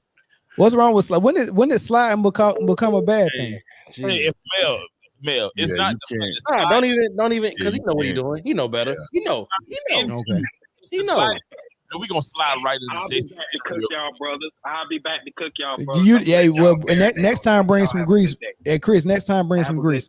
Chris. In order to cook, you got to turn the stove on, Chris. Yeah, at least, bring some grease or something, man. No, I don't play like that. Don't do that. Bye. That man out here cooking. He don't play like that. I like that little bill though. That was original. I ain't heard that one. Oh man, let's get one or two more calls, man. One or two more calls. The majority of his rebounds are uncontested though. Nah, not Tatum. You must be talking about Caitlin Clark. Oh, when she said his rebounds, she talking about Caitlin Clark. Y'all tripping, man. Caller from Rockford, Illinois. What's up? What's your name?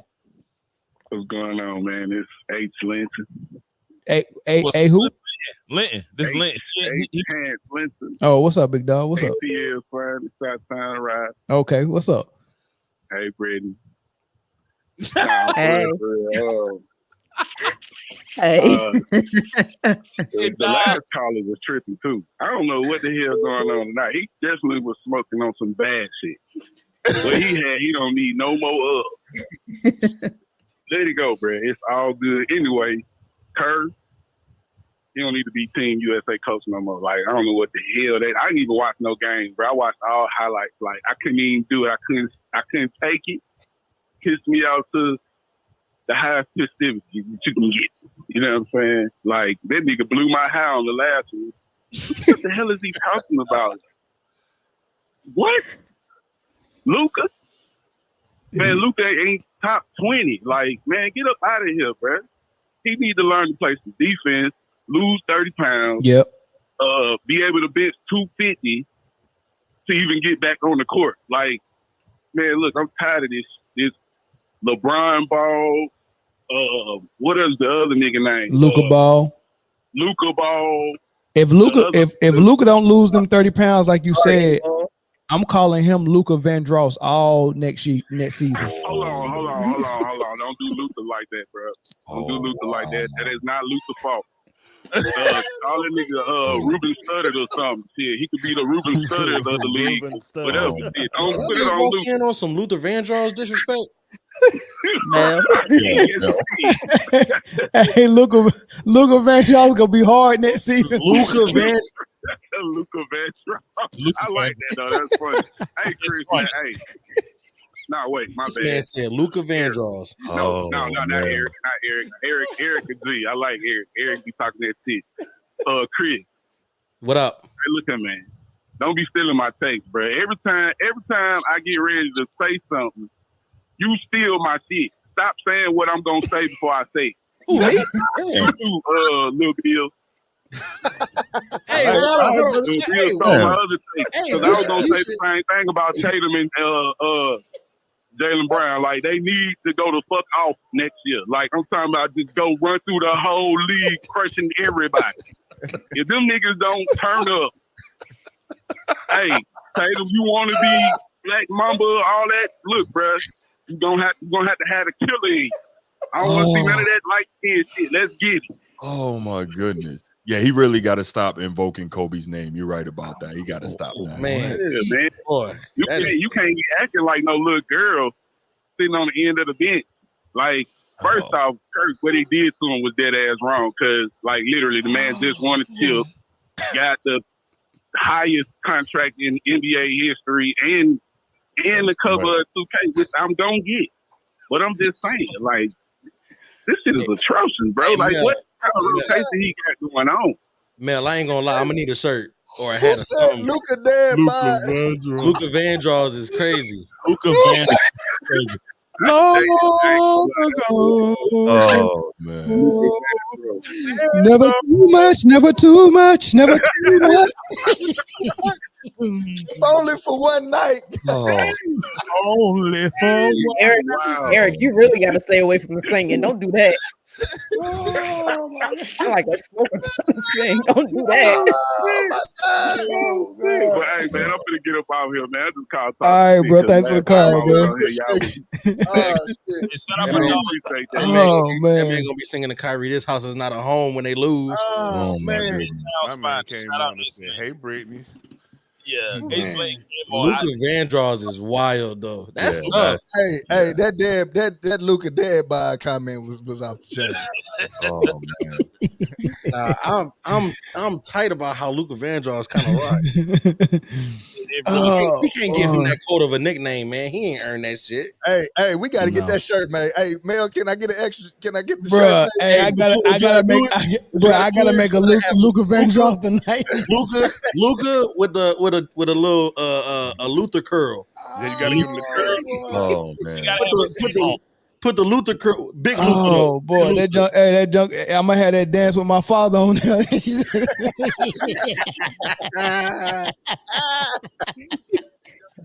Hey, caller from Washington State. Is this Luka Vandross? Oh shit! What? No, this ain't Luther Vandross, man. My bad. Sorry. What's good? What's good? What's poppin'? Oh man, y'all was sitting there talking about KERR, man, being disrespectful to the Boston Celtics as a whole, man. It's crazy, man. But y'all right on key about how Tatum should be playing, man. It's like he does everything better than White. Y'all right on point with that. But the whole thing is literally, in my opinion, it's kind of not being a LeBron hater, but it's kind of set up for LeBron, to be honest. As far as the starting five, like nobody's seen this starting five coming, but I see why they got it, because the way it's set up, LeBron is going to get his shot, and he's going to get his assist by passing to Curry and Booker on the other side, coming off a screen. So it's kind of set up. But as far as Tatum, they trying to basically show that Ant-Man is the future, and they don't give a damn about Tatum or the Celtics. So unless the Celtics get a lot of sympathy votes or something for next year, because nobody seems to like them, they get zero respect. How you gonna win 60-some games and have neither one of them be in top 5 in MVP voting? That was already a shot to him. Then you don't put Jaylen Brown on the team. Then you bench Tatum. This is a straight FU to the Boston Celtics to be for real. Could be. Chris, your witness. I mean, we can only assume what the motive is, man. Like I said earlier, I don't really see it as that, but I mean, because Drew and Derek White are getting 16, 18, 20 minutes a game. So it's just like, it's got to be something personal with Tatum or something that somebody above him in pay grade told him, hey, you gotta sit Tatum. You know, it doesn't. It's something's not the math ain't mathing. Okay, what about this? The main thing they've been trying to prove to me is that, this team is better than Dream Team.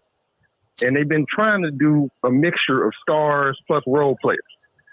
So after you do this to Tatum, a lot of stars not going to want to come to the team because nobody wants to be embarrassed and not play. So what does that make this team the best team ever now? If they can prove that it's better than the Dream Team, because Bird was old, he had a bad back at the time, and Magic was a year in retirement, and MJ's not better than LeBron because he played against janitors. And So the Dream Team is the standard. So I keep saying that. Like every time somebody bring up somebody's better, you can't bring up nobody's ever going to be better than the Dream Team because it's the standard. So 100%. Exactly. Anything else is just it's a good team, good job. The American basketball players are better. That's cool, but there would never be another Dream Team based on the fact that the people who was on that team were all-time legendary players. And I mean, look at the roster of this team. There's 2 role players. Everybody else is a legit one. The only 2 role players would be Derek White and Drew Holiday. Yeah. Everybody else is a 1 or a 1A because you got Devin Booker, Kevin Durant. You know what I'm saying? What you call Bronny it? and AD. Default. Halliburton won by default. Halliburton. Well, yeah, but he's still classified as 1. He's the superstar on that team, right? Somebody's so the one in Charlotte. They don't make you no damn one. But he's a 1. So on a team full of Tally is the one. there's 10 ones. So you muted. No, you muted. Hello? Yeah. Can you hear me? Yeah, but Hallie is the one by default. That is funny. You can give it to Siakam. Dang. Nah, let's get these likes up. And to Jeffrey comment in the Bam is the one. Bam ain't the one. Bam is the one. Nah, Butler's still the one. No. I still give it to Jimmy. No, because Jimmy's only the one Tyler Hero for like 2 weeks out the year. Right. when it matters. Bam has been the one the entire season. Yeah. All right, we're gonna take one last phone call. Hey, thanks for the call, man. We had one caller that was trying to get in. I'm gonna call that caller back. Hey, easy, y'all be easy. All right, thank you, brother. That man Mel said thoughts for the call. Hey, let's get these likes up. Hit the like button. I wasn't gonna say Yeah. that. Dominique, you can call back. With Dominique only, that'll be the last call because she called like 3 times and she wanted to get in. So you can call back. If not, then we'll move on. Hey, we not gonna do the wheel today for those who you like the wheel, but I do want to show y'all my pyramid of players that never won a ring. I'm interested to see if y'all agree with my pyramid. I'm gonna give Dominique 10 more seconds to call back. Well, we got Jim Avery. Jim Avery been calling me for 4 days. I'm gonna let him through. Caller, what's up? Turn YouTube off in the background so we don't hear the echo. You're live as well. What's up, bro? What's up, man? What's good? What's your thoughts? Yeah, man. We talking about goats and stuff. Back in the day when Chamberlain and Russell was going up against each other, they were both goats. Russell was just a bigger goat than Chamberlain. Then you move on to Kareem coming into the league. He came into the league a goat, and he was a bigger goat than those 2 guys. Then you come on down to Jordan. Jordan is king goat. LeBron is not even in the picture. Kobe is next to Jordan. If you put that what's that thing when you put all the heads on? When you put that head up, they should put Jordan at the top. Oh. Maybe Russell under him and Chamberlain. Chamberlain is a smaller goat than Russell. See, everybody should have the honor of being a goat that is a goat in their time. Jordan is the goat of all time. Because Kobe copied Jordan's game, but do you really think Jordan taught him everything that he knew? That was the most vicious man in the game. He didn't teach nobody. I doubt if he would even teach his own damn kids everything he knew. Talk about Jordan. Now, that's the way the GOAT situation goes. Hey, real quick. You left LeBron out. You left LeBron out. Go ahead. Where does LeBron lay in it? I left him out on purpose. He's not in there. There you go. Hey, real quick, I got a question for you. You do know that GOAT is an acronym for greatest of all time. Greatest of all time. Greatest of all time. And that's Jordan. How can you have several? How can you have several greatest of all time? I'm gonna tell you why. Because of that time, they was the greatest, and they still. Once you become a GOAT, you always gonna be a GOAT. You just fall in certain categories as a GOAT. Russell was a bigger GOAT than Chamberlain. Chamberlain was a GOAT. He just wasn't a GOAT the same as Russell. Or Chamberlain beat every damn body but Russell. Nobody beat Chuck Chamberlain but Russell. Russell got them level rings, and that's what makes Russell the GOAT of that time. It don't make him the GOAT of all time because you come down to Jordan, you skip him and come all the way down to Jordan. Jordan's a better damn ball player than Bill Russell and Chamberlain. Well, let me do this for the audience right before we end the phone call because you left a message on my voicemail talking about the nicknames of the GOATs. Explain that. Check this out. When you're coming up as a kid, say there's an ugly kid in your neighborhood. You give him a nickname, Ugmo or something.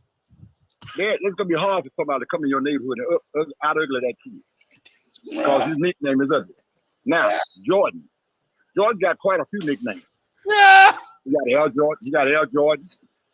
You got Black Jesus. A couple of more I can't think of right now. Kobe got the Black Mama. Nobody in the basketball world got a nickname that's dangerous as those two names, Black Mama and Killer. Jordan's nickname is Killer. That's a killer. When you name the killer, that means you go after people. Nobody comes after you. You go after people. Jordan go after you. Nobody came after Jordan. Jordan retired undefeated. Nobody, you can't beat nobody. And I'm gonna tell you something. Jordan is the daddy of Kobe. Kobe is Jordan's child. The children never really outdo the dad. You know, that's his daddy. Kobe will let you know that. He calls the man all times of night, all times of morning, because he's calling Killer, because he want to be like Killer. And nicknames personifies what you are. Why do you think they call him Killer?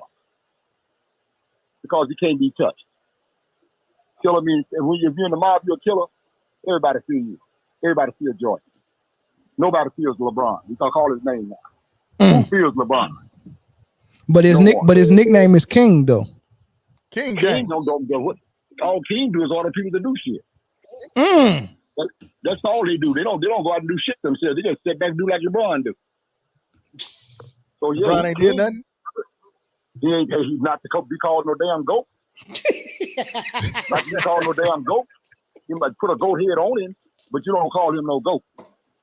He's not the GOAT.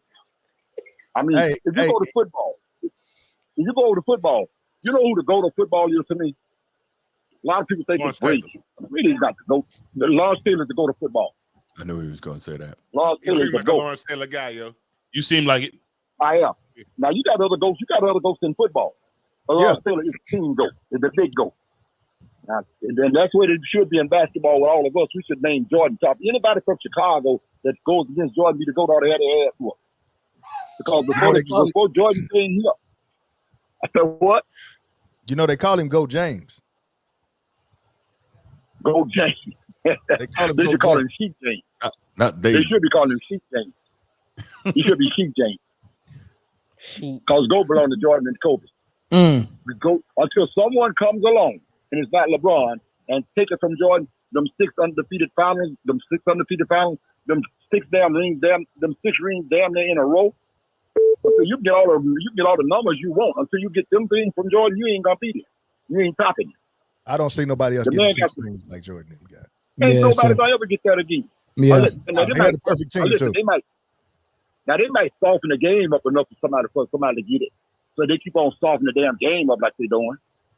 Because this ain't even basketball. I don't even like to watch this crap no more. Well, hey, look, we appreciate the call, man. We trying to move on. I appreciate the call, Jim. Y'all got the #1 show, brother. I appreciate watching. Hey, man, we thank you for that, man, for sure. Appreciate the love, brother. When I think of something else, I'll call you. All right, bet. All right. Have a good night. Yep. For sure. Hey, time out. I had a question for you, Melvin.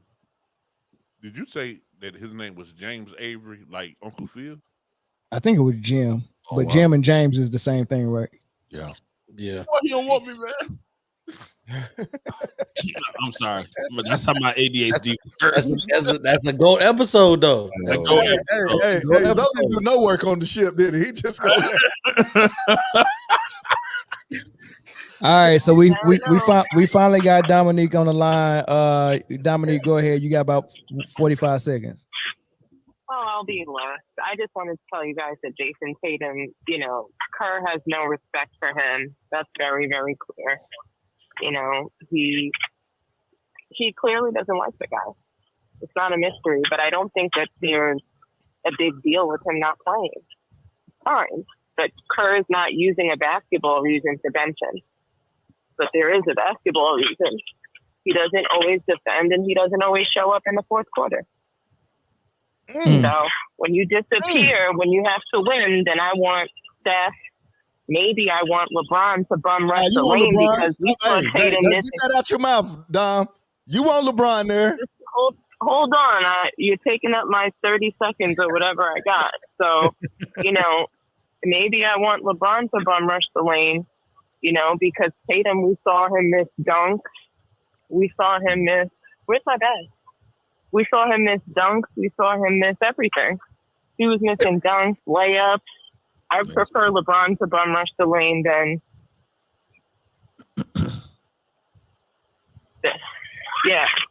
Tatum. Tatum's just he's not reliable, and he has loser intangibles. If it wasn't for Jaylen Brown, they wouldn't have won that championship.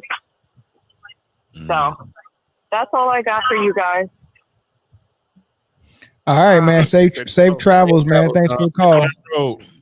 Thanks so much. I'm out here walking through the plane. So have a good one, guys. I'll see you all next week. All right. See you. Peace. All righty. All right. That's all the calls for this segment. I don't even know if we're gonna take any more calls out there. What happened, Chris? You made I would not be doing my job if I didn't say this. The Browns and 49ers agreed to send Brandon Ayuk to Cleveland in exchange for Amari Cooper with a 2nd and a 5th round pick. The problem, Ayuk said no to the trade. Ayuk, he said no to that one. He said no to New England. Patriots. This is the closest we've gotten to an actual deal. They were just it's not because there was a verbal agreement in Patriots offered him $32 million. Well, Cleveland was a playoff team last year. He didn't want to go because of the quarterback situation. I think he wants to. I think he wants to go to the Steelers if he could get there. Yeah, the Steelers aren't trying to send a wide receiver though. Right. No, because you can't. You want Pickens and send the other dude, Deontay Johnson. Send Deontay Johnson over there. Isn't he gone? He's gone. Yeah, Deontay Johnson's gone. I think he's either in Miami or Carolina. That was your leverage right there, Pittsburgh. What you doing? I'm glad that's what it was because the face you was making, Chris, I thought somebody got hurt, man. Oh, I was like, I was like, this Brandon Ayuk situation getting spicy.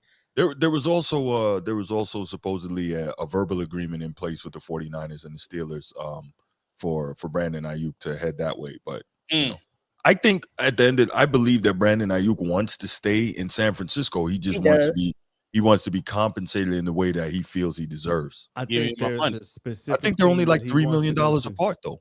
Say again. 1.5 million. That's it. Which is crazy. That's about like Martin Lawrence. That's about like Martin Lawrence when he was like, "I'm not paying the 5. I'm not paying the 5." Right. $1 million. He's not even going to see that after taxes. So what I was about to say, if you in California, you need every penny, man. That's true too. Absolutely, taxes out there crazy. So it's the principle, and maybe he just want to break from training camp. That's all it is. It's the principle. And they didn't do CMC like that.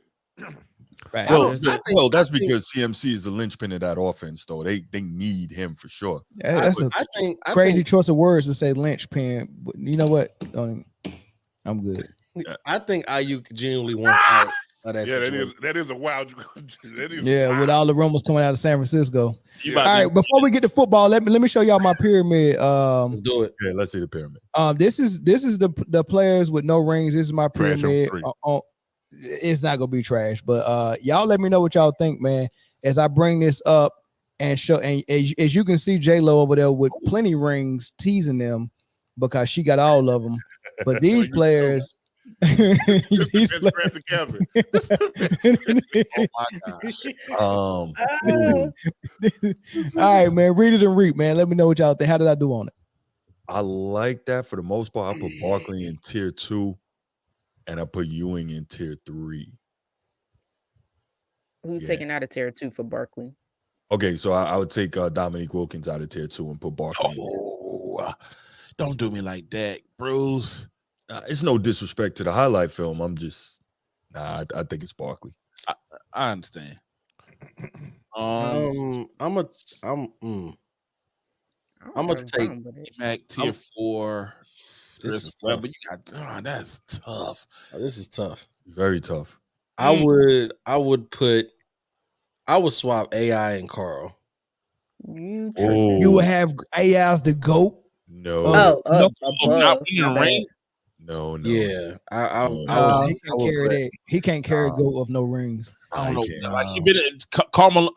Y'all know how I feel about Carmelo, but the dude has been so high level basketball for so long. Like for so long. Yeah. He need a ring. So then, wait a minute. I got a question, Mel. If Karl Malone is the all-time GOAT of not championship players, he's the GOAT, but John Stockton's way down there. That's interesting. Yeah, Karl Malone was a number 1 for his offense, and John Stockton was a number 2. Yeah, I get. You got to respect the number ones. Yeah, but if you go down that pyramid list, it's full of number 1s. To be a number 2 on that list, you got to be a cold brother. And he is. I don't even. Realistically, though, I don't even see Stockton as a number. So 2. hold on. By that criteria, why you got Steve Nash and Stat on the same line? Steve Nash and who? Stoudemire. He got Chris. You got Ewing below Chris Webber? Yes. Yeah, I don't like that. How?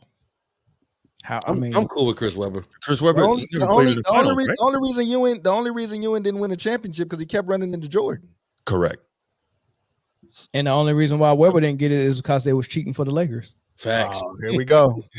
Boy, something about these Lakers, boy. He could have said they had Kobe, right? He could have said anything. He chose to say that. That's where I thought he was going, but he went in the direction I was going to go. Hey, yo, I love this respect. You didn't answer my question, man. And Mark Price. That's good stuff. I love that respect right there. I don't have an answer for why Nash and Amari is on the same tier, but once you get down to tier 6 and 7, I mean whatever rules you're going by, you get a little bit more loose with it, right? So yeah, who was the number 1 and number 2 for Phoenix? Who knows? I don't know. He got Pillar on tier 5. Who you see Pillar at? Not Pillar. I'm sorry. Mark Price. Oh, you said 5. Mark Price on tier 7. No, that's David Thompson. That's Penny. That's George Gervin. That's Bernard. You got Penny on tier 5. Where do you think I should have him? He wasn't great long enough to be higher. That's the problem with Penny. Yeah. You got a point. He didn't. I think Melo should be on tier 2 though. Over the highlight reel. Nah, Dominique got him.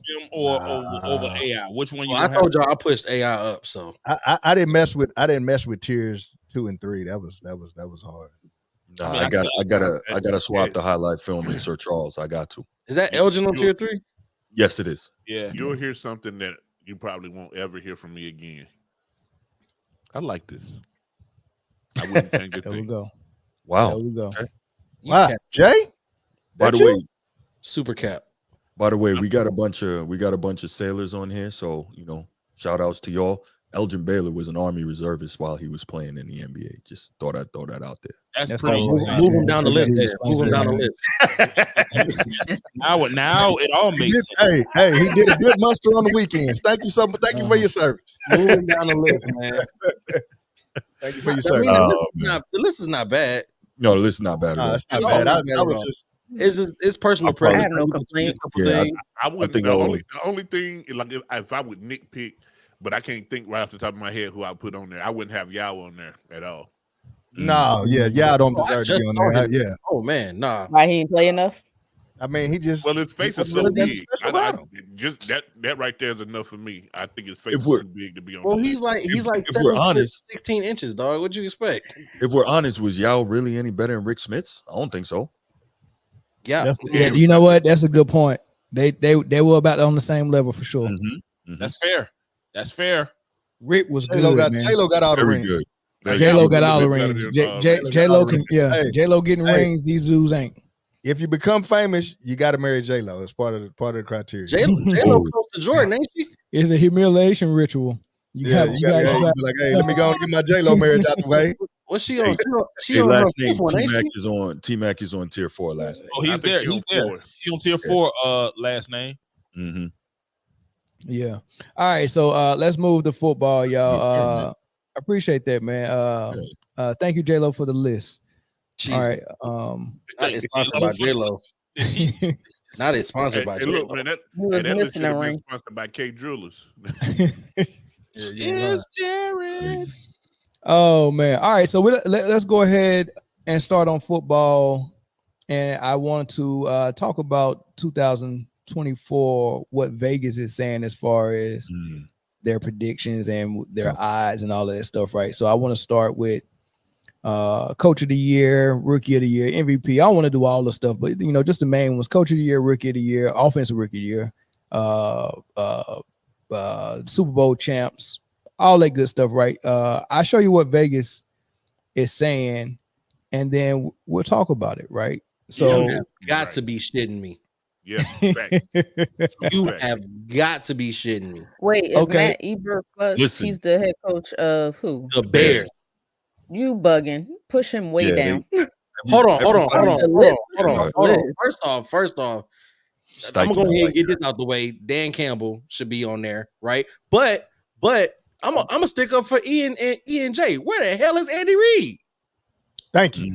I mean, you know what, Chris? You're all right sometimes, man. I think sometimes when guys are so good, I think sometimes when guys are so good, they get overlooked, and I think that's what happens with Andy Reid. That's why I think he's not on the list. I think it's a foregone conclusion that his team will be in the running, and he's going to correct because he's done that for so long that they just leave him off the. Which I don't think is fair, but I think that's why he's not on the list. You put Jim Harbaugh. Hold on, Jim Harbaugh. Which one is that? Hold on, y'all. LA, Jim Harbaugh's the LA, Chargers. LA. You put him. Remember, you put him as the favorite. He just got to a team that got worse. But hold on. When Jim Harbaugh arrived at the 49ers, I think they won 4 games the previous year. He took them to the NFC Championship game. They're looking at the immediate impact that Jim Harbaugh makes everywhere he goes. Now, I'm not saying he's going to do that. I agree. But what I'm saying is he is an immediate impact coach. And you'll see he's going to make a difference. You'll see. Yeah, they'll have one more win than what they had last year. They'll have 6 wins. No, it's going to be more than that. It'll be better. You could take Jonathan Gannon off this list. I don't know why he's on there. And who does Shane Steichen coach again? Who does Jonathan Gannon coach? The Colts. No, Shane Steichen coaches the Colts. Jonathan Gannon coaches the Arizona Cardinals. Yeah, get him out of here. Yeah, I don't even see how he got on the list. Because they're looking at a healthy Kyler Murray. They're looking at the addition of Marvin Harrison Jr. and they're saying that offense is going to be explosive. That's how it goes. And if the offense is explosive, then the coach is going to get credit for it. Hey, if you tell me how good your offense is as far as your receivers, tell me how good your offensive line is first. That's true too. Bro, Marvin Harrison gonna have. I'm not disagreeing. The question was how did he get there, and I'm saying this is what they're looking at. I agree with you. Okay, not bad. Marvin Harrison is gonna have exactly as many yards as Kyler Murray has throwing. That's the only offense that they gonna have. That's it. We'll see. I see DeMarco Ryans. I can give you that. I like DeMeco Ryans on there. Yeah, DeMeco Ryans. Real deal. Raheem Morris. Who he coach? Atlanta. Yeah. So he might surprise some folks. I agree. That was a good choice. Michael Penix I might Jr. leave is him going on to there. take that job from Kirk Cousins at some point. No, he not. Not this year, but I next don't year. think Kirk Cousins is going to make it through the year. I think he'll make it through the year, but I think next year it's a wrap. That's Kirk O'Bangs down there. Yo, Dave is that Dave Canales is on this list? Dimes, man. Panthers.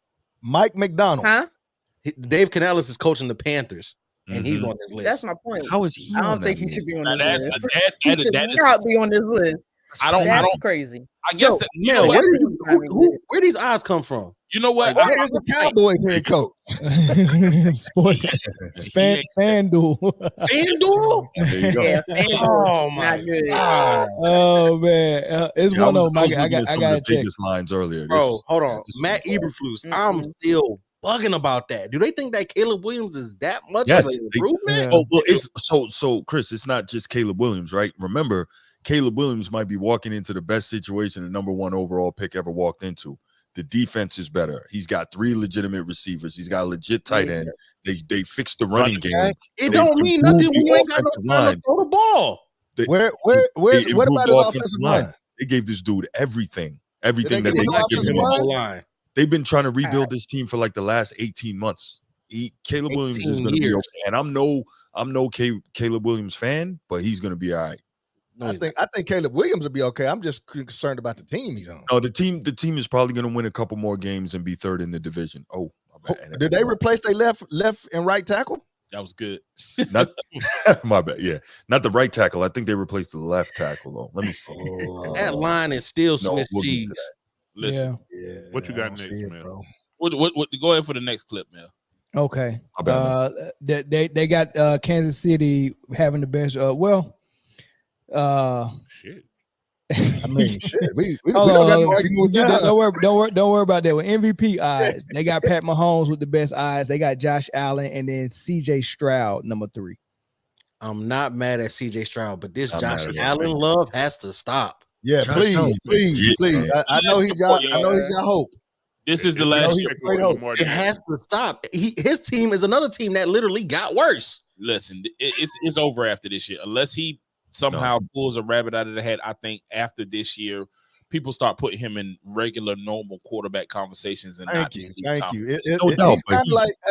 He's kind of like the MAGA madness. After this election's over, hopefully we won't talk about Trump. That's crazy.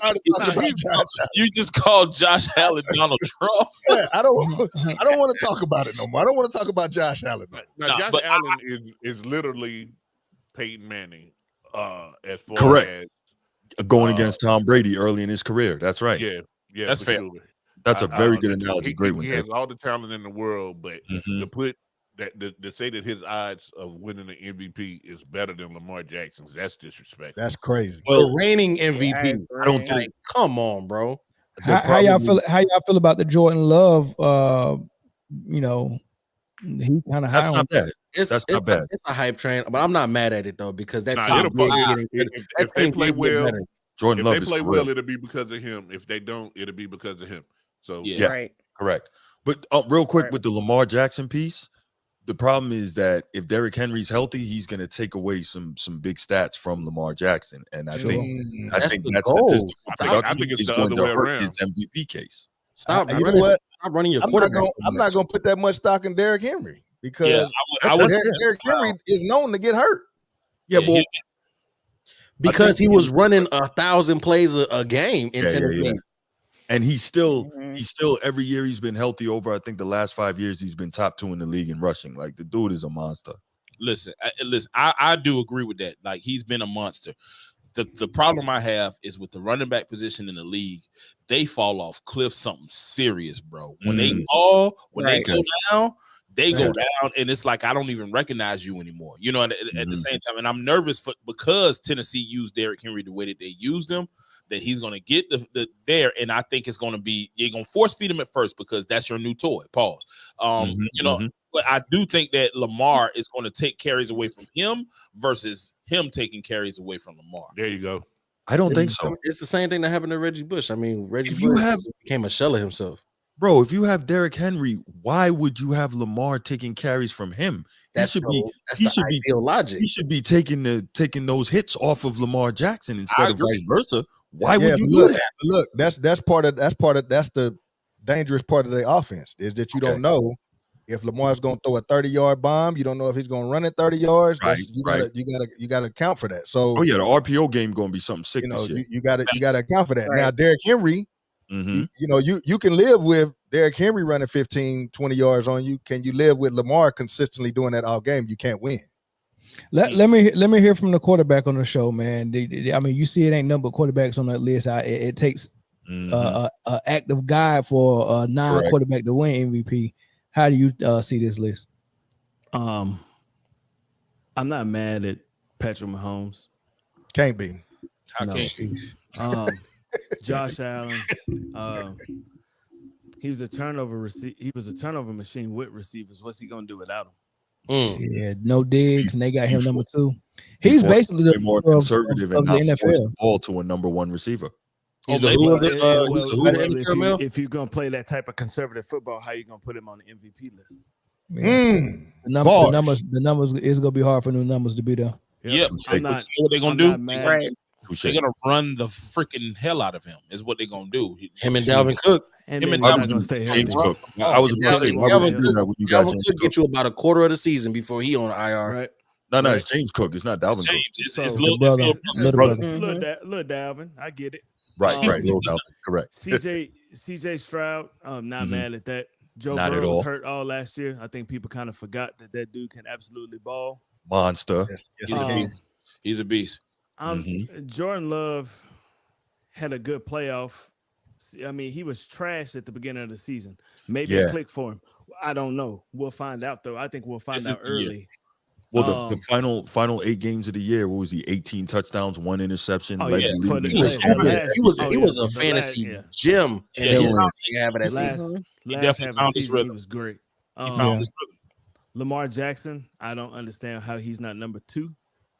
Because they're not going to give it to him 2 years in a row. You might. I don't care. I don't care. He's the best Swiss Army knife in the league. Okay, I'm good with that. Brock Purdy, no, way too high. He's not way. I'm curious about Brock Purdy because if they lose Brandon Ayuk, then what? We're really going to see if he's what. I told y'all this last week. They think Ricky Pearsall is better. That's crazy. Did say that last week. I think that's a mistake. Wow. That is I agree. That's a they mistake. do. If they lose Ayuk, Purdy will get exposed. We wouldn't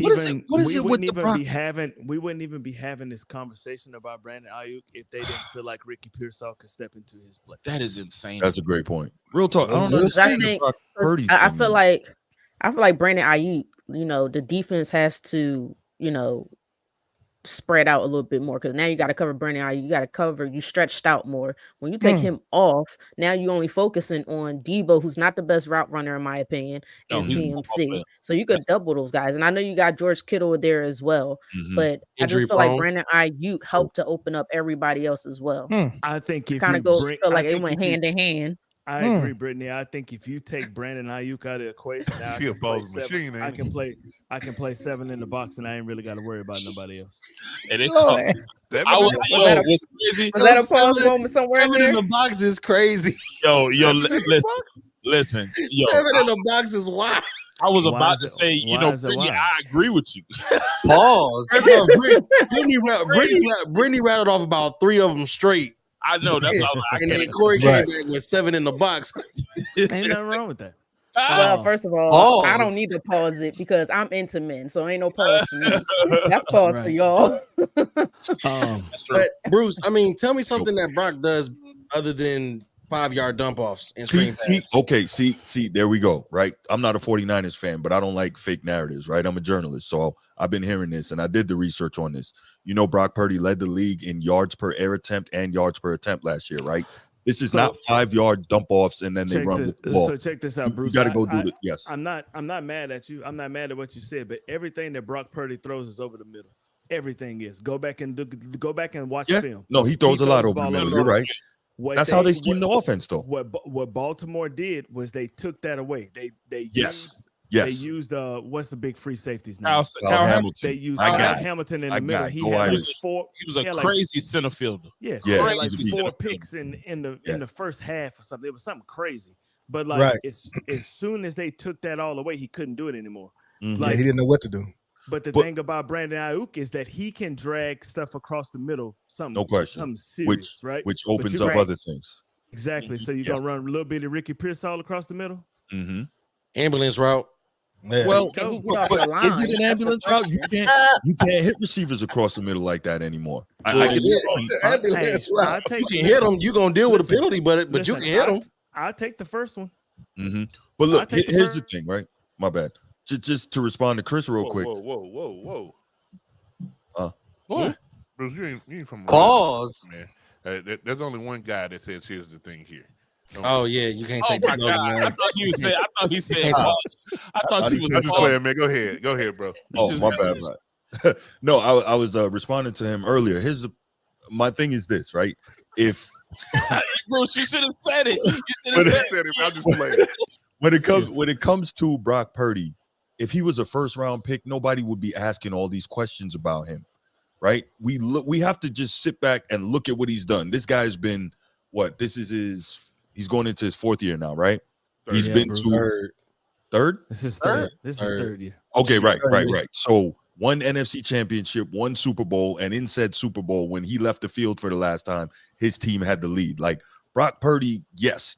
Does he have an embarrassment of riches in terms of weapons? Absolutely. Does he take advantage of that? Yes, but it still takes something to be able to take advantage of said scheme and said weaponry. We got to stop looking at Brock Purdy like, why didn't we get the same? So why didn't we get the same love to Jimmy Garoppolo then? Because he did the exact same thing. The same thing. Ooh, bars. No. If you go back and look statistically, Jimmy Garoppolo was not doing the same thing Brock Purdy is doing. His team ended up in the same place. They did. They did.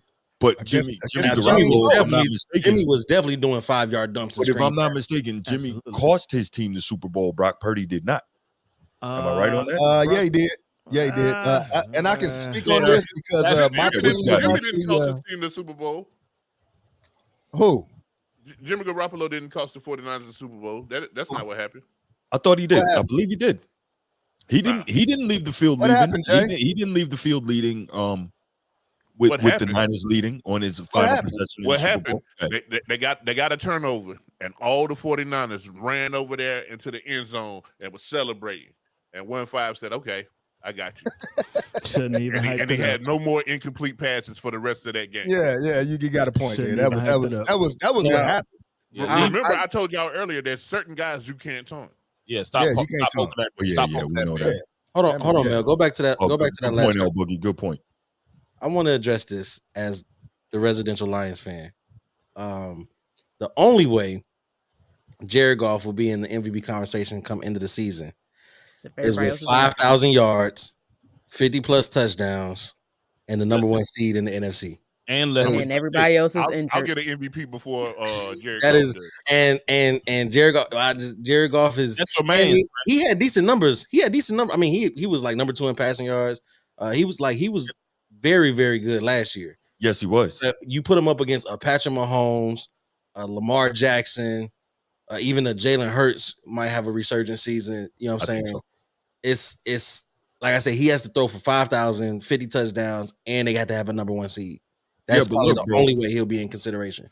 You saw on the MVP odds, they had freaking was Justin Herbert on there. I don't know how. Jim Harbaugh runs a run heavy power scheme. So I don't know how Justin Herbert is going to have the numbers to be in there. Furthermore, Jared Goff Herbert is on there every year, though. Would you agree with that quarterback? Agreed. Okay. Agreed. No, I agree 100%. He definitely shouldn't be on there. Yeah. And his numbers going to get even worse now with Jim Harbaugh. Go ahead, Mel. My bad. Yeah, so this one's interesting because Caleb Williams and Marvin Harrison Jr., them the only 2 I'm looking at for Offensive Rookie of the Year. They got them 1 and 2. So I just throw that out there. I mean, unless you really think it might be a dark horse out there. It might be a dark horse out there. I don't even think it's a dark horse. I think it's just you got to put a little bit more respect on Jaden Daniels. And he's walking into the starting position as a quarterback. Hold on.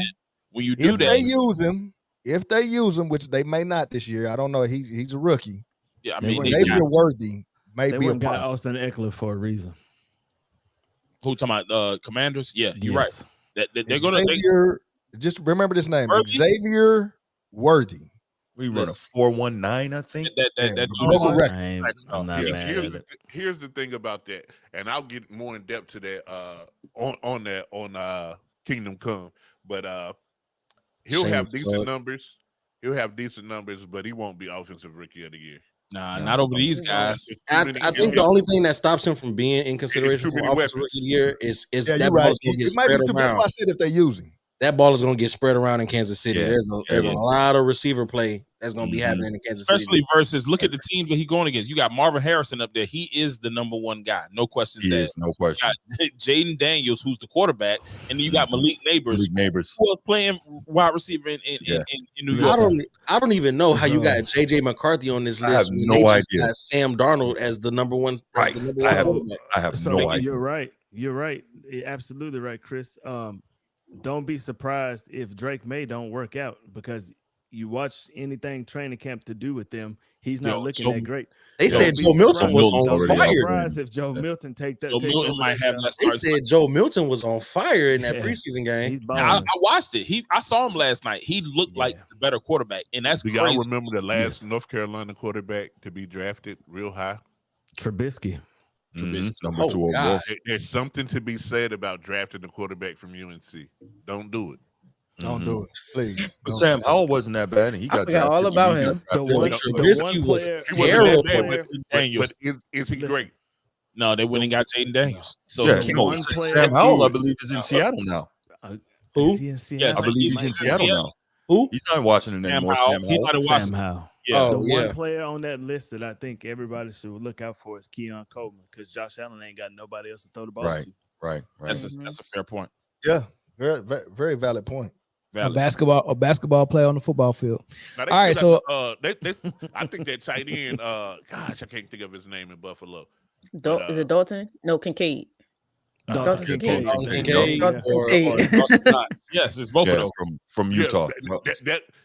Their offense this year is going to be predicated on getting both those tight ends involved early and often in the game. Got to. That's fair. Yeah, if you don't have an elite guy on the outside, you utilize that tight end. Absolutely. And speaking back on that Caleb Williams thing, it probably won't be him, because for the first 4 weeks of the season, he's going to turn around and hand the ball to Swift. Yeah, but you know they wanted to be Caleb Williams so bad. So you know they're gonna give him every opportunity. They be in the league, every opportunity to win that O'Roy. Here's the lose. Yes, that's correct. Because he's If generational. you're looking for a running back in fantasy, pick up. Shout out to Laker Nation. We're going to get 40 carries a game.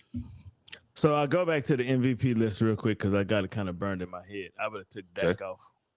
Yeah, you definitely should have took Dak off.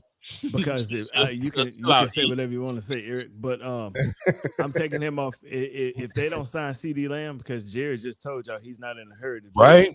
If they don't sign CD Lamb, they can forget. Over there. Well, the reason I'm saying that, Corey, is because he can have an outstanding season, but when it comes to the playoffs, Dak just hasn't been that guy. I mean, luckily for them, MVP is a season award. We talked about that last time. Dak, it's not gonna work in the playoffs. Not with the bullshit ass coaching that they got in Dallas. It's just not. Hey, and I like you, Corey, because you're the most honest Cowboys fan I've ever met in my life. He just picked it up this year. Has it always? No, he hasn't. That was about 3 years ago. No. Hey man, therapy works, man. Therapy works. I've always been critical of Cowboy coaching. That's not. Always. That's well. You've been critical of Jerry Jones. Cowboy quarterbacks. You've been critical of Jerry Jones. Hey, my homeboy live in Dallas, and he swear by them Cowboys. That's the root of all evil. Jerry? Yes. That boy said Jerry Jones is the root of all evil. I thought it was money. But when it comes to winning the Cowboys, listen, Jerry got the money. I thought money was the root of all evil. Think about it. The Cowboys are the most valuable. Jerry got more money than on earth. He's got the money. With the most delusional fans. I think that's why that's crazy. He might be state. I mean, I was about to say that, Jay. It might be one and the same. Everything that I'm about to say has 30 years of hard evidence behind it, right? Jimmy had the Cowboys cooking. He was the general manager. He picked his own players. He did everything. Mm-hmm. Jerry got jealous, got rid of his ass. That's correct. Has anything worked after that? No. Because you don't have with the football Cowboy people in charge of that organization. Jimmy is the root of all evil.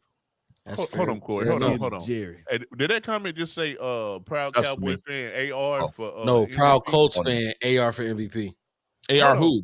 Oh, Anthony Richardson. Anthony had 3 starts and 3 did not finishes.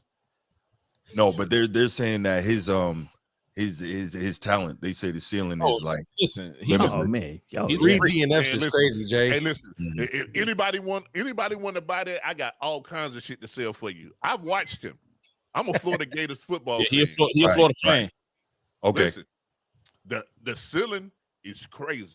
The ceiling is the roof. But the floor is real high too. The floor is right where he likes to be at. The accuracy's not there. He's reckless with his body, and he's not that big. Pause. And right. Well, I mean, Shane Steichen is a very good coach, though. Offensively, he helped. No. So to Melvin's earlier point, that man ain't sliding into nothing. Jay, he's huge. Who ain't? What? Anthony Richardson. Hey, wait. Pause. Anthony, I mean, said that. I did. Wow. I said it. He's the man. That dude is 6'5", like 250. Yeah, and when he takes off running, he is DTF down the field. And yeah, but when he takes off running, he's it. out here trying to truck linebackers instead of getting down. There's two types of 250. It's 250 with some pause behind you, and then it's 250 that your mama just had a big kid. He's little, like he's little. Ain't no chest. That man, he cannot withstand getting hit. Pause again. Yo, he said it. He said it. Hey, you know what I think? You know what I think is all cars ain't bit the same. You know what I think though. If he can get into the secondary, he might be good. But if you still keep letting them linebackers hit him, free inside linebackers and outside linebackers hit him, correct. He's French toast. That man how to slide. Like, listen, he's electric on the field. It ain't gonna work, man. Everybody not built like Cam to take them hits, man. Right. He running and he taking hits like a running back, and he's not Cam. This is the thing that people don't really mention about quarterbacks that run. They always got this stigma that that their accuracy is not there.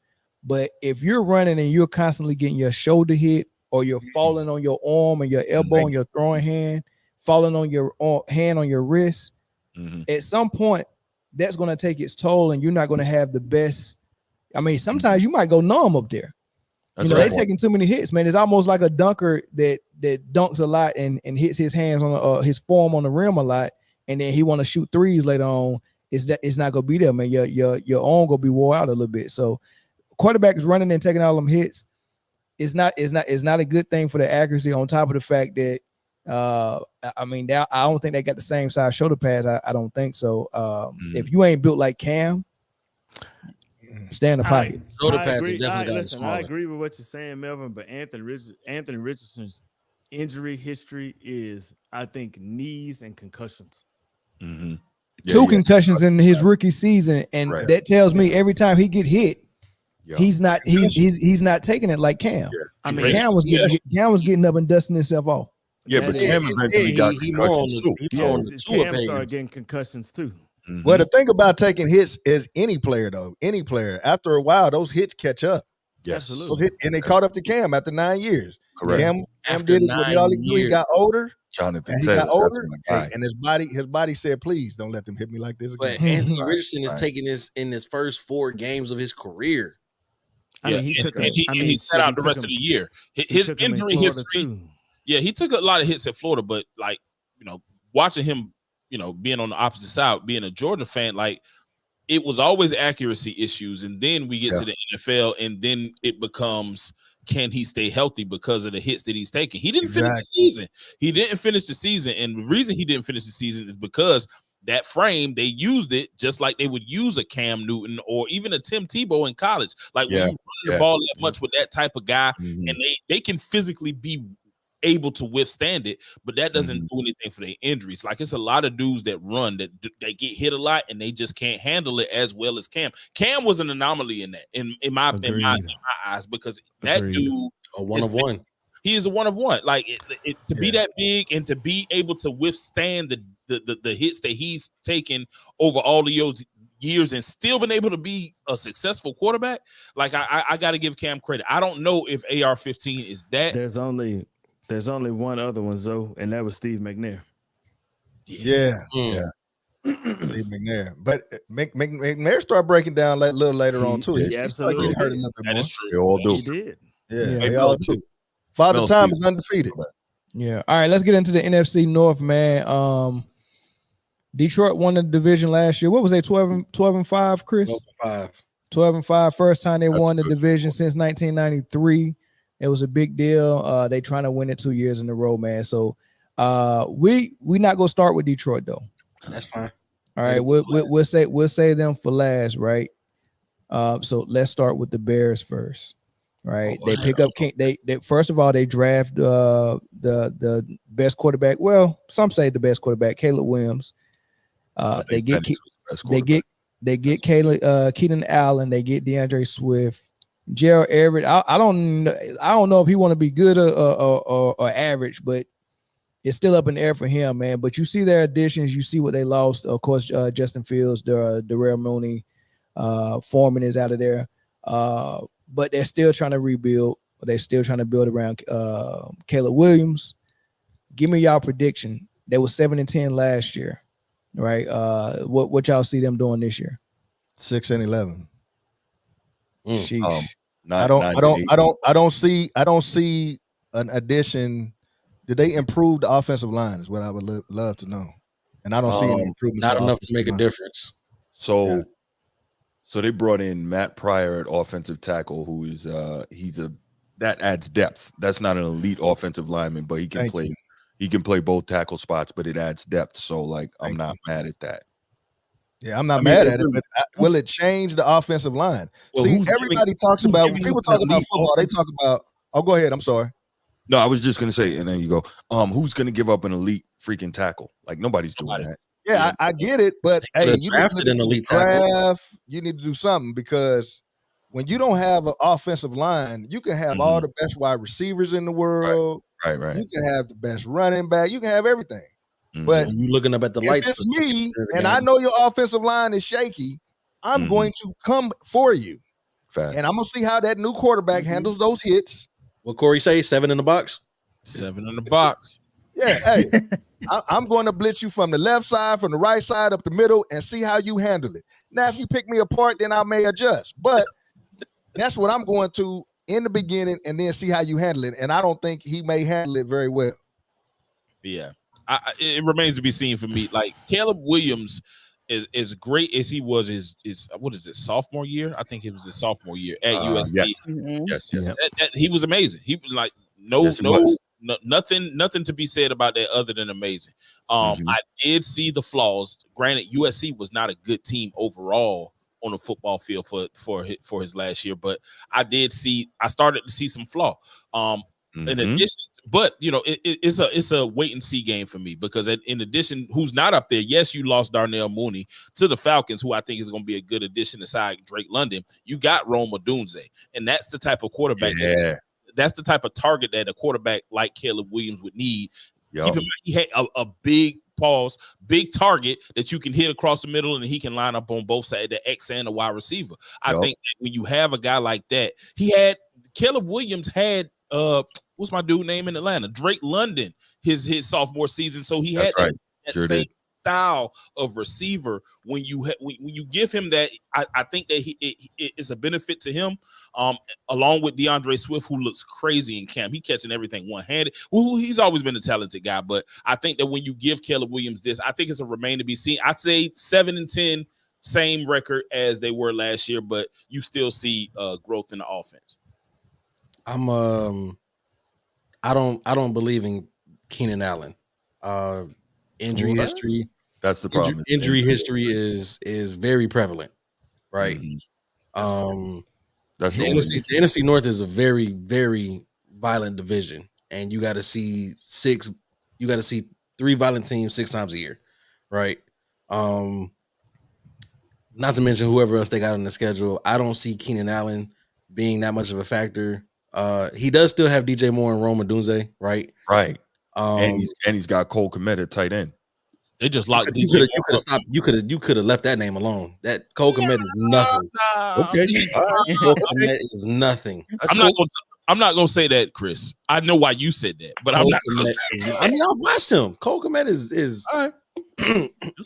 But the thing is, like, and to E's point, man, I've been saying the same sentiment, man. You're nothing without an O-line.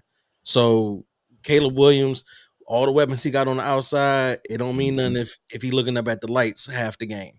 It don't mean nothing if DeAndre Swift can't make it through because the linebackers and the linemen are busting through the O-line and stopping them in the backfield, right? So until that O-line gets fixed, I think it's going to be more the same with Justin Fields was there. A lot of trying to extend the play, a lot of running out the pocket.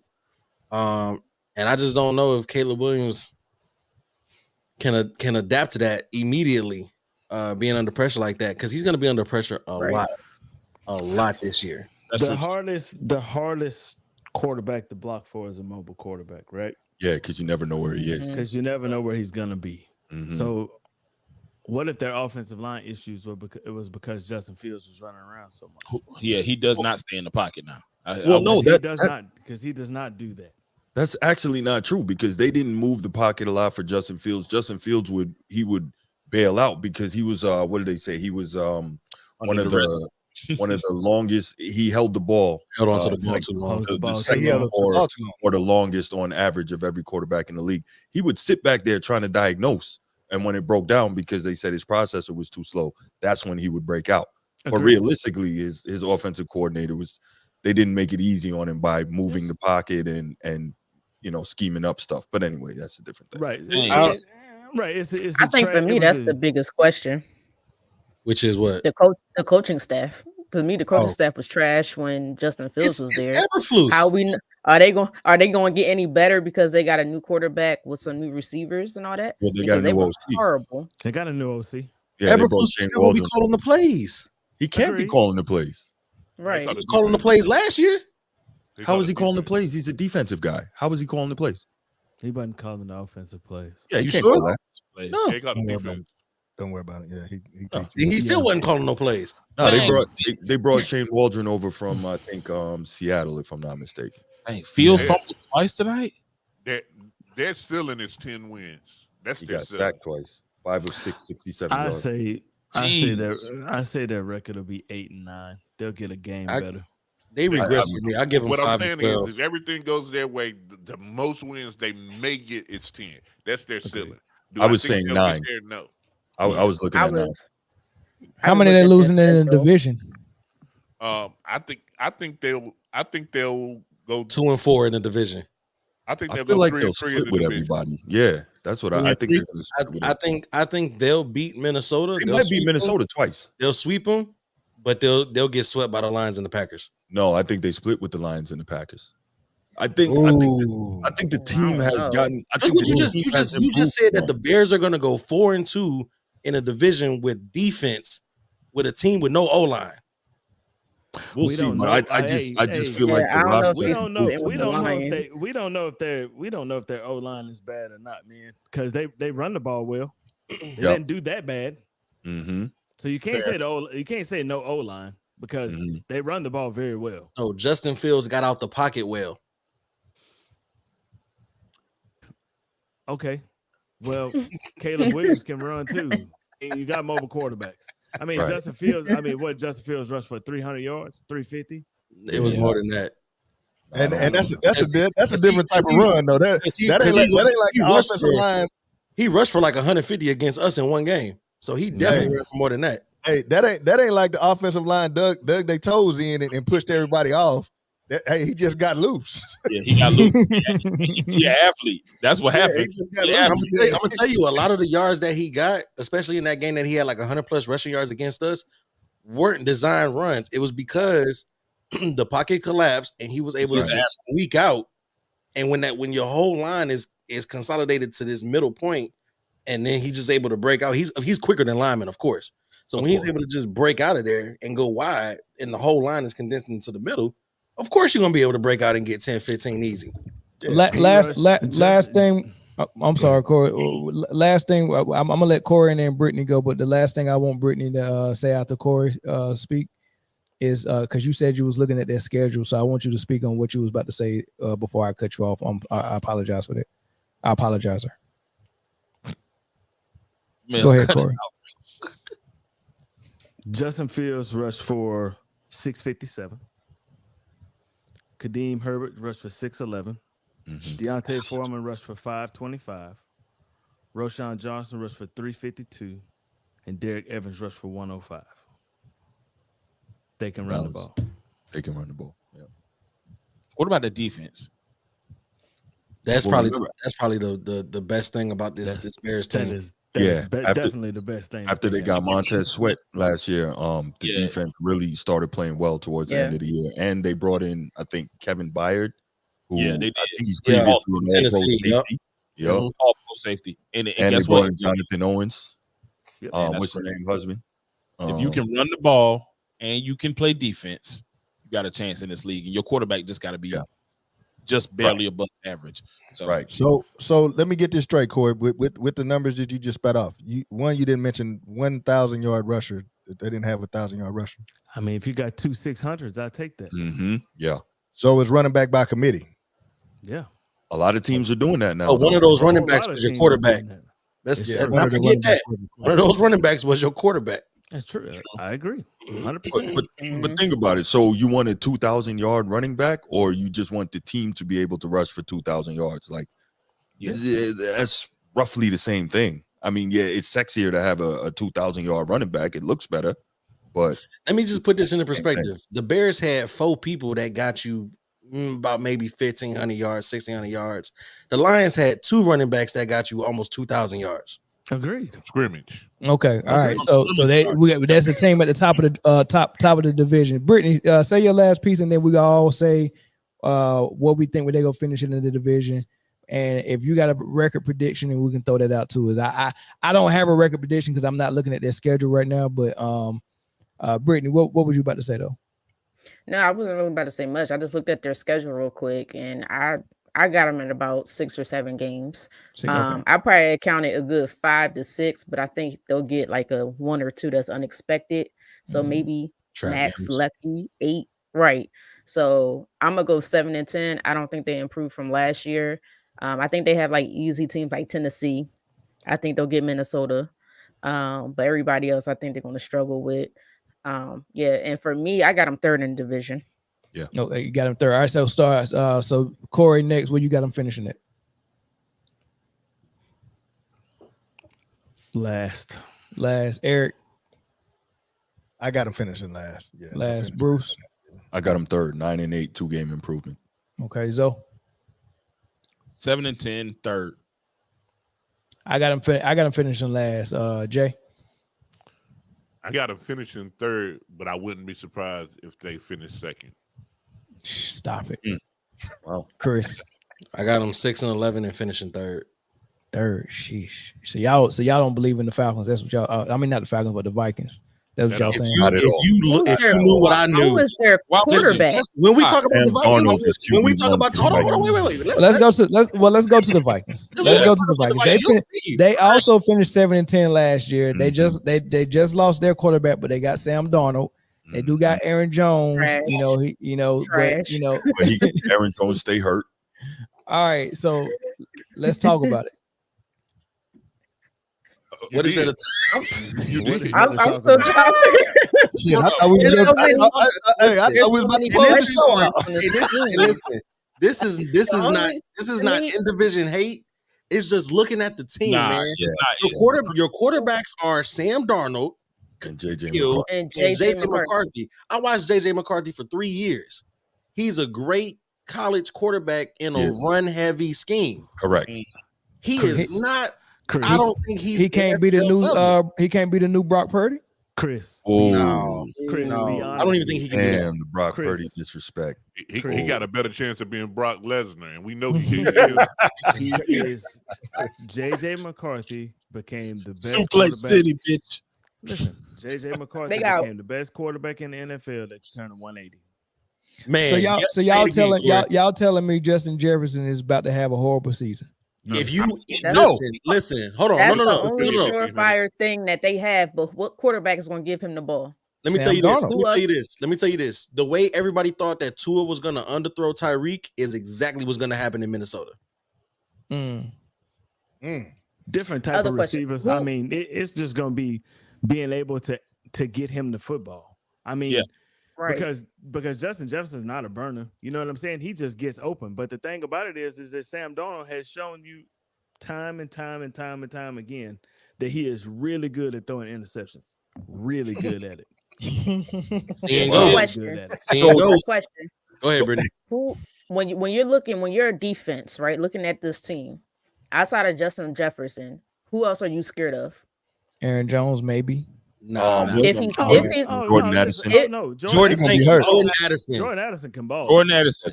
It is Jordan Addison. And he's going to get a lot of attention because of he's going to get a lot of passes thrown his way because of the attention Justin Jefferson gets. And that receiving core is not bad. Jefferson, Addison, and Osborne. That receiving gone.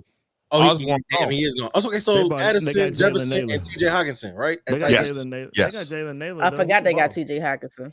He's going, but he's not going to start the season. They say he'll come back maybe in like the second quarter of the season, right? Yeah, coming back from that ACL tear, right? But he's a big target. Pause. You know what I'm saying? Dependable hands. Mm-hmm. Justin Jefferson, we know what he is, and Jordan Addison showed us what he can be, right? So it's not like he doesn't have the tools to be decent. It's just Sam Darnold we're talking about. So the only thing I'll give you, and I totally agree with you about Sam Darnold, but the only plus is, remember, he's coming from the Rams that ran the same system that Minnesota runs. So he's at least familiar with the offense. He's been in it for 2 years now, I think. So he's familiar with the offense and he knows how it works. That's the only plus I can give you when it comes to Sam Darnold. No, he was the backup in San Francisco last year, wasn't he? Yeah. No. He was with the Niners because Baker Mayfield was with the Rams. No, not last year. I'm sorry. No, he was in San Francisco. He was in San Francisco because he started the last game of the season and balled out. So then he was with the Rams the year before then. No, that was Baker Mayfield. They all run the same system though. It's similar. Well, let's do this since there's not much to talk about with the Vikings. Let's do this real quick. Falcons. So I wouldn't stand for that. I keep saying it. The Vikings. It ain't much to talk about. Let's do this real quick. Rank the quarterbacks in the division 1 through 4. The starting quarterbacks. That's fair. Okay. Jared Goff. Let me go ahead and get this out of the way. Jared Goff, Jordan Love, Caleb Williams, and whoever you start in Minnesota. Yeah, that's about right. That's the list. That's exactly. Hey, what Chris just said. That's the order of my team ranking. So y'all hold on. So y'all got Goff 1 over Love. Yes, I'm going Love 1. I'm going Love 1. We still need to see more from Love, right? You've seen two NFC championships 7 good games. So we need to see a little more from. I believe in Love. I think he's outstanding. But I think you just want to see some more before you say that. I've seen enough. I don't care if his middle name was Seymour. I'm still picking Love over Goff. Wow. Okay, yeah, exactly. What? So what is the difference for you, Mel? Bigger arm, more mobile. I trust him more. I mean, Goff is just I don't know, man. He just doesn't trust something that's got to be. Hold on. Why? So Jared Goff doesn't need to be mobile because he has the best O-line in the league. Correct. Hey man, we'll see this year. I'm telling you. What you mean? The O-line only got better. Love is better than Jared Goff, bro. I think in what way? Because you can backpack an offense a little bit more than Jared Goff can backpack one. The offense has to be perfect for Jared Goff. Great O-line, great run game, great coaching, great receivers. But he's got all Jared that. Goff. And then Jared Goff, right? But Jared Goff needs all that. That's why I'm saying Love is better. I think Love can backpack the offense. Jared Goff had considerably a worse team in LA than what he has in Detroit. And Jared Goff ain't never had a bad team. Hey, go ahead, Corey. Go ahead, Corey. I think Jordan Love has a higher ceiling than. No, that's not true. Early in his career with Jeff Fisher, those Rams teams were bad. I don't think he's the better quarterback right now. No, not right now. Exactly. But we'll see. Well, week 6, we'll revisit this. And I'm pretty sure we'll be saying let's something wait until different. right after week 6 because that's an important week for me. All right. Speaking of Jordan Love, let's go to Green Bay, and they got some key additions as well. I mean, they lost Aaron Jones, but I think Josh Jacobs. I love that pickup. That's a great his career is over. I got them finishing first in the division. You hear. Hold on. Mel, you said what? I got Green Bay finishing first in the division. He said he like Jordan Love. That liquor done took a hold. He just don't like Detroit. I don't know what your beef is with Detroit, man. You know, beef. I'm Just, not you know, mad this what I at thought. that pick. I'm not mad at that pick for a whole different reason, though. I do think that the pressures of being number one is a lot different, and then playing that first place schedule, you considerably are going to have 3 tougher games than what Green Bay will have. Listen, I'm gonna let you in on a little Motor City Roar secret that I'm gonna talk about on my episode tomorrow. It might be a first place schedule. That ain't no first place schedule, and I'm gonna just leave it at that. I'll talk about it more tomorrow. Who is the division that y'all play? We play the NFC West. We play. It really don't matter. Y'all losing to Green Bay twice this year. No, we not. Okay. That's not going to happen. Nah, they're gonna split. That is not gonna happen. We're gonna split with Green Bay. They might split with them. No, they're not. I'm telling you. What you mean? I'm telling you, man. I'm telling you, man. No, they're not. Statistically speaking, and this is, you can go back to however many quarterbacks, however many different teams, Packers, Lions you've seen. Statistically, regardless of how bad we are and how good they are, or vice versa, we split more than we get swept with Green Bay. Not this season. Okay, put money on it. No, don't do that. No, yeah, let's do that. We're not gonna do that. No, let's do that. Nah. I got my word is always good. Put money on it, and it never comes back. $5. My word better than my money. Oh, y'all play the AFC South. Yeah, so NFC West, AFC South, and then sprinkled in some other people. Seahawks, Cowboys. Seahawks, Cowboys, Bills, and Niners. No, that's NFC West. We just talking about like the sprinkles. Oh, you talking about Buccaneers? The Buccaneers, yeah. South, okay. Yeah. What I like about Jordan Love. So look. So Amon-Ra St. Brown is a receiver that's Pro Bowl level. If he didn't make Pro Bowl last year, he probably did. I think he did. Yeah. Phenomenal receiver. They got two amazing Pro Bowl level running backs in their backfield. Mm-hmm. Chris just said they had the best O-line. A coach of the year candidate. They got Jamison Williamson, who's supposed to be like an elite receiver. They go get going. They had all this stuff going for them, and Jared Goff did good with that, right? Right. Jordan Love had a second year or a rookie receiver that hasn't met his strides yet. You can't name no other targets that was consistent for him all year long. Christian Watson, Romeo Dobbs. No. Watson. It took about both 5, of them 6. Both of them was hurt part of the year too. Yeah, I remember. Watson had like a hamstring or a thigh that kept him out 2 or 3 weeks to start the season, and then when he finally got in, he started off slow. So don't act like he was out there doing Amon-Ra St. Brown work. Yeah, both of them. Nobody's saying that.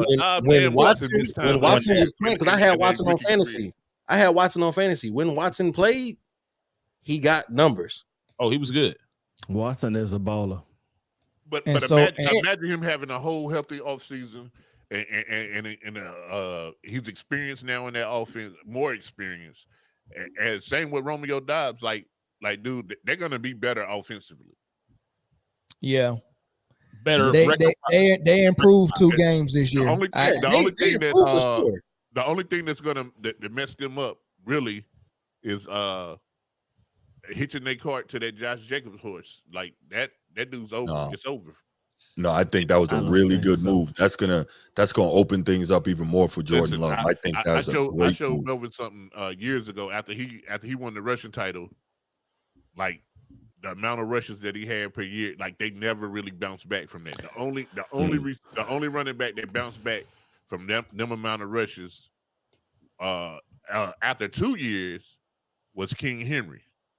Nobody else bounced back like They that. also drafted Marshawn Lord from USC, and that dude can absolutely run the football. Yeah, I think he led the league. He led the country in yards per carry last year.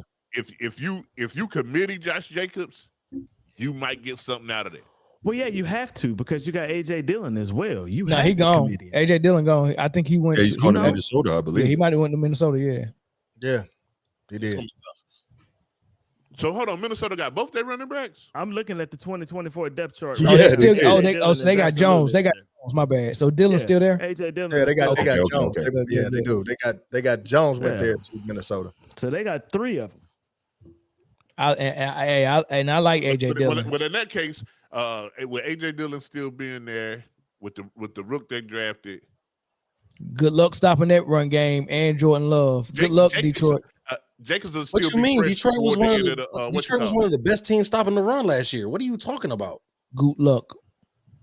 They wasn't good at stopping the pass. This is how I know you got beef against Detroit, because you're not even doing your proper research as an NFL analyst. Good luck. They didn't stop that 3-headed monster last year.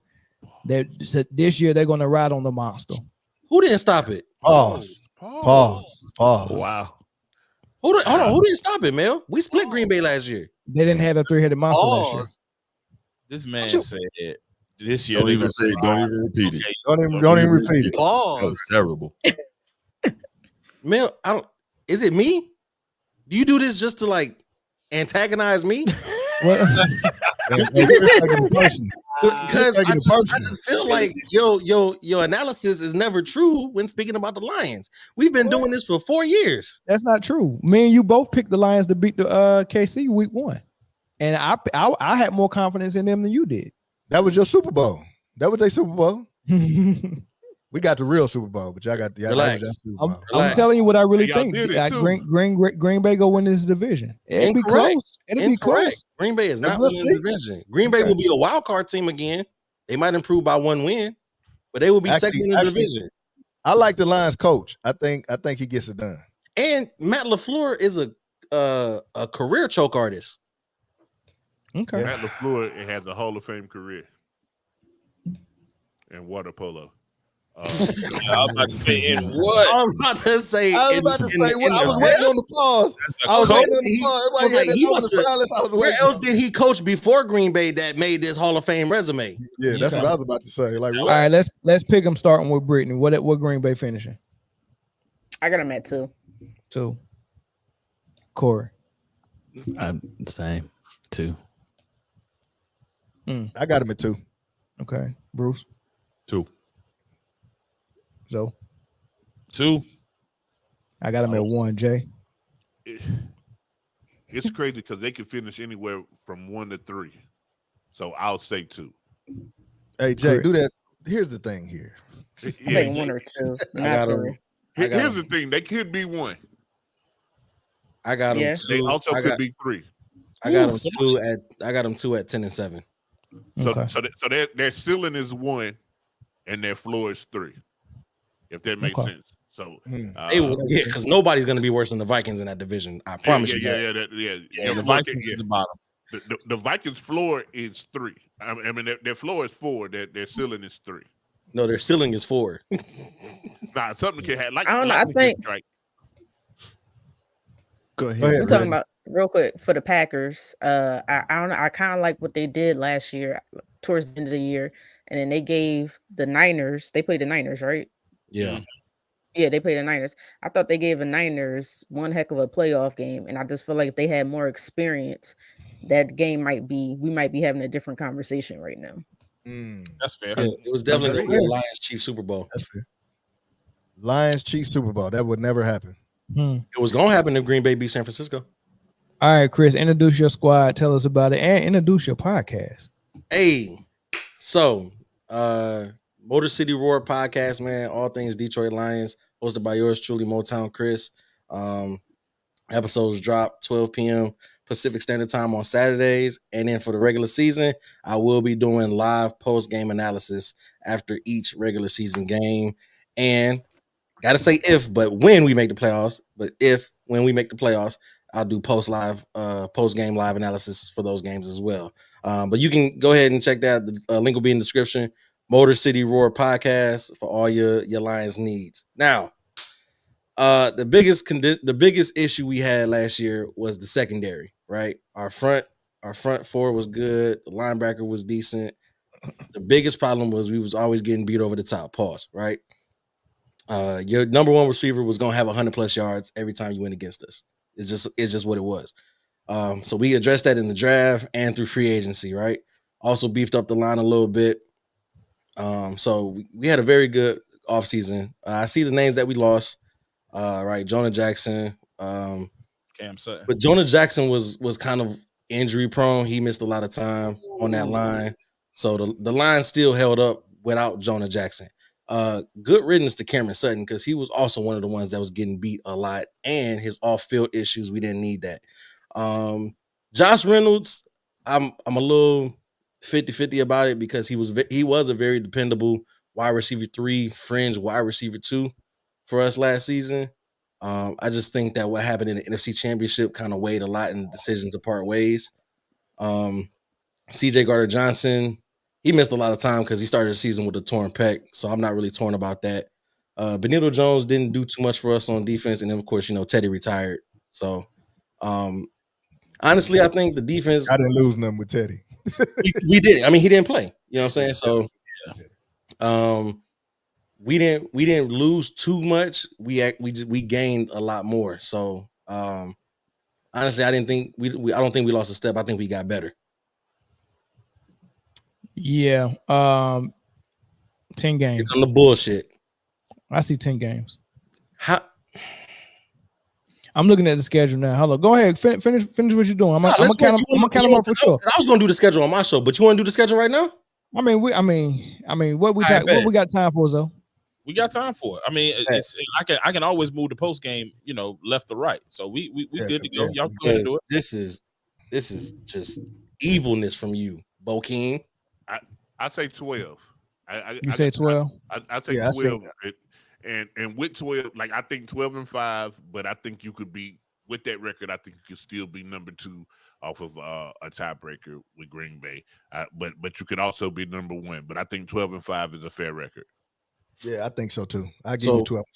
Let's slide through this real quick. Y'all just say please, go ahead. Y'all just say win-loss, right? Yeah. All right, let's go. Rams Lions. Well, I'll just say we know it's the Lions, so Rams. Win. Sheesh. And they at in Detroit, right? Yes. Ford Field. Lions. I'm going Lions. I'm going Rams on that one. Rams. Wow, this pick'em league gonna be it's gonna be easy with you. It's gonna be easy. Rams. Okay. Everybody besides Mel saying anybody else besides Mel saying Rams on that one? I say Lions for game 1. Lions game 1 for me. Rams. Yeah, Bruce? Aaron Donald being a big loss. I'm not sure about that. Huge I gotta go with Lions. Thank you. I'm gonna go with the Lions. Consensus 1-0. Buccaneers. Lions. Cardinals. Lions. Starting the season 3-0 is gigantic. 2-1. Seahawks 3-0. Zoe was right. 3-0. Seahawks on Megatron night. There's no way you lose that.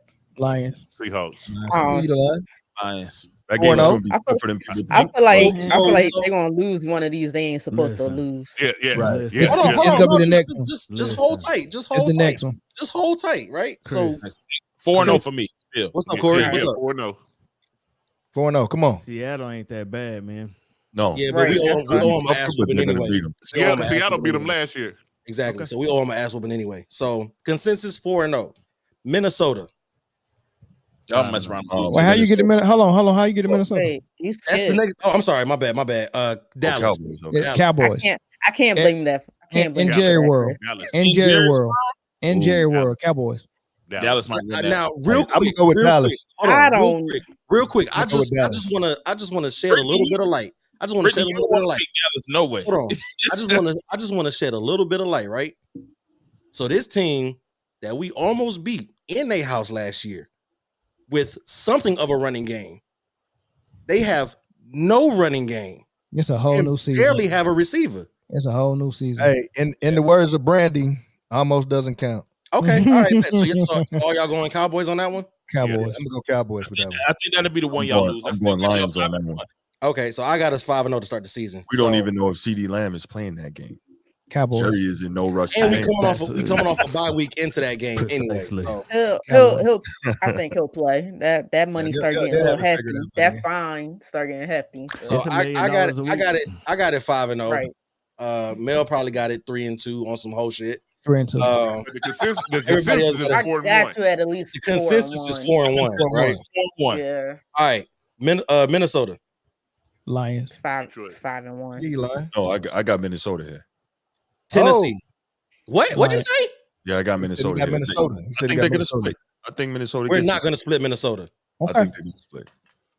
No. I respect it, but no. Tennessee. Detroit. Detroit. I give you Detroit. Lions. Green Bay. Green Bay. I'll give you that one because that one's in Lambeau. I'll give you that one. Lambeau, that's the one that's Green Bay. Yeah, they're going to get Houston. Houston. I would give you that one too. That one's gonna be a good game, but that's another one. That's one I believe. I got 4 losses already. You are, Melvin. He got 4. The rest of us have 3. 3. We got 3. Yeah, like 3. All right. So Well, that was Texans, right? What you Okay. sitting at? What you sitting at right now? 7-3. I'm sitting at 6-2. I think. Was that 8 games? Yeah. 1, 2, 3. 4, Is it 8 games? 7, 8. So we said Houston, 9. Dallas, 7-2. 7-2. I got us beating Dallas. Green Bay. I got us beating Dallas, but losing to Green Bay and Houston. Okay. I got y'all losing to Dallas, Green Bay, and Houston. So that's 6-3. If you got 3 losses, that's 6-3. 6-3. Ain't nothing wrong with 6-3. Okay. I got him at 5-0 right now. So he got 5-4, but we not respecting that right now. I said 5-0. Consistency. Consensus is 6-3, and I got 7-2. All right, Jacksonville. Lions. That's a win. I'll take Detroit. 8-2. Indianapolis. I'll take Detroit. 9-2. Chicago. I'll take Detroit. 10-2. Buffalo. 12 games. Why you keep skipping games? Wait, Green Bay. I'm sorry. Damn, Green Bay. My bad. I'm taking Green Bay. Nope. I'm taking Green Bay again. No, I had Green Bay. 5 losses. I had Green Bay That's at the Lambeau. house. That's at the house. I'm taking 5 that. losses. Detroit Again, gonna both win. of them. I'm think telling they you split both. that, yeah. I think Green Bay sweep. I think Green Bay sweep. Me too. No, I don't see That's that. 5 I losses. ain't gonna say that. So I'm sitting at 11-2. I got you at 11. Well, no. I got you at 10 and 11-4. No. 11-5. Oh, y'all at 10-3. 9-4. Or 9-4. I think I got you at 9-4. That's right. 9-4. I'm at 11-2. Yeah, Okay, 9-4. go ahead. Go ahead. Buffalo. That's a win. Y'all gonna lose that one. No, I think I'm taking Buffalo. Buffalo get I'm you taking on Buffalo. I'm taking Buffalo. That's 12-2. I got us at I 12-2. got 6 losses. I might take Buffalo on that one. Yeah, That's 12-2. Chicago you again. home. You home. Chicago I'll take again. y'all over Chicago the second time too. 12 wins. They're gonna be 12-5. I'm telling you. I got 13-2. Okay. 49ers. That's a lot. Why you skipping? Why are you skipping stuff? I'm not. I just said Bears, and then 49ers is next. Who said? I ain't hear nobody say Bears. we He gave him the Bears. I'll take Detroit on that. 49ers is an L. I know he beat 49ers is an L. That's 7 losses for me. 7 losses. I got you at 7 losses, big dog. I got us at 14-2. 7, just like I said. I think I got you at like 12-5, something. I got us at 14-2. 10-7. What I say? 10-7. 14-2. 14-2. Ain't no Boy, way. y'all not going on 14-2. 14-2. Get off the gas, man. And Get then, off the and gas. then, Yeah, bro, I don't listen, think you're going 14-2. listen. And then Minnesota to close the season, 15-2. So listen, That's not going to happen. here's a little. That's not going to happen. Listen, listen. This man crazy. 12-7. Here's a little secret, right? Here's a secret. There's 17 games played, right? Yes. 3 of them are outside. Detroit is one of the best dome teams in the league. That's great. Yeah, I didn't catch that.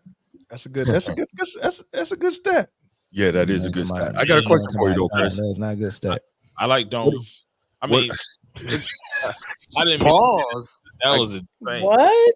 I got a question though. What are they gonna do to help Aiden Hutchinson with the pass rush? Nothing. He can't DJ, be the only DJ guy. Reader in the middle, Aleem I saw McNeil that. in the middle, and James Houston is back from injury on the other outside. On the outside. I know one thing. And This is Marcus what I will Evans. say. Yep.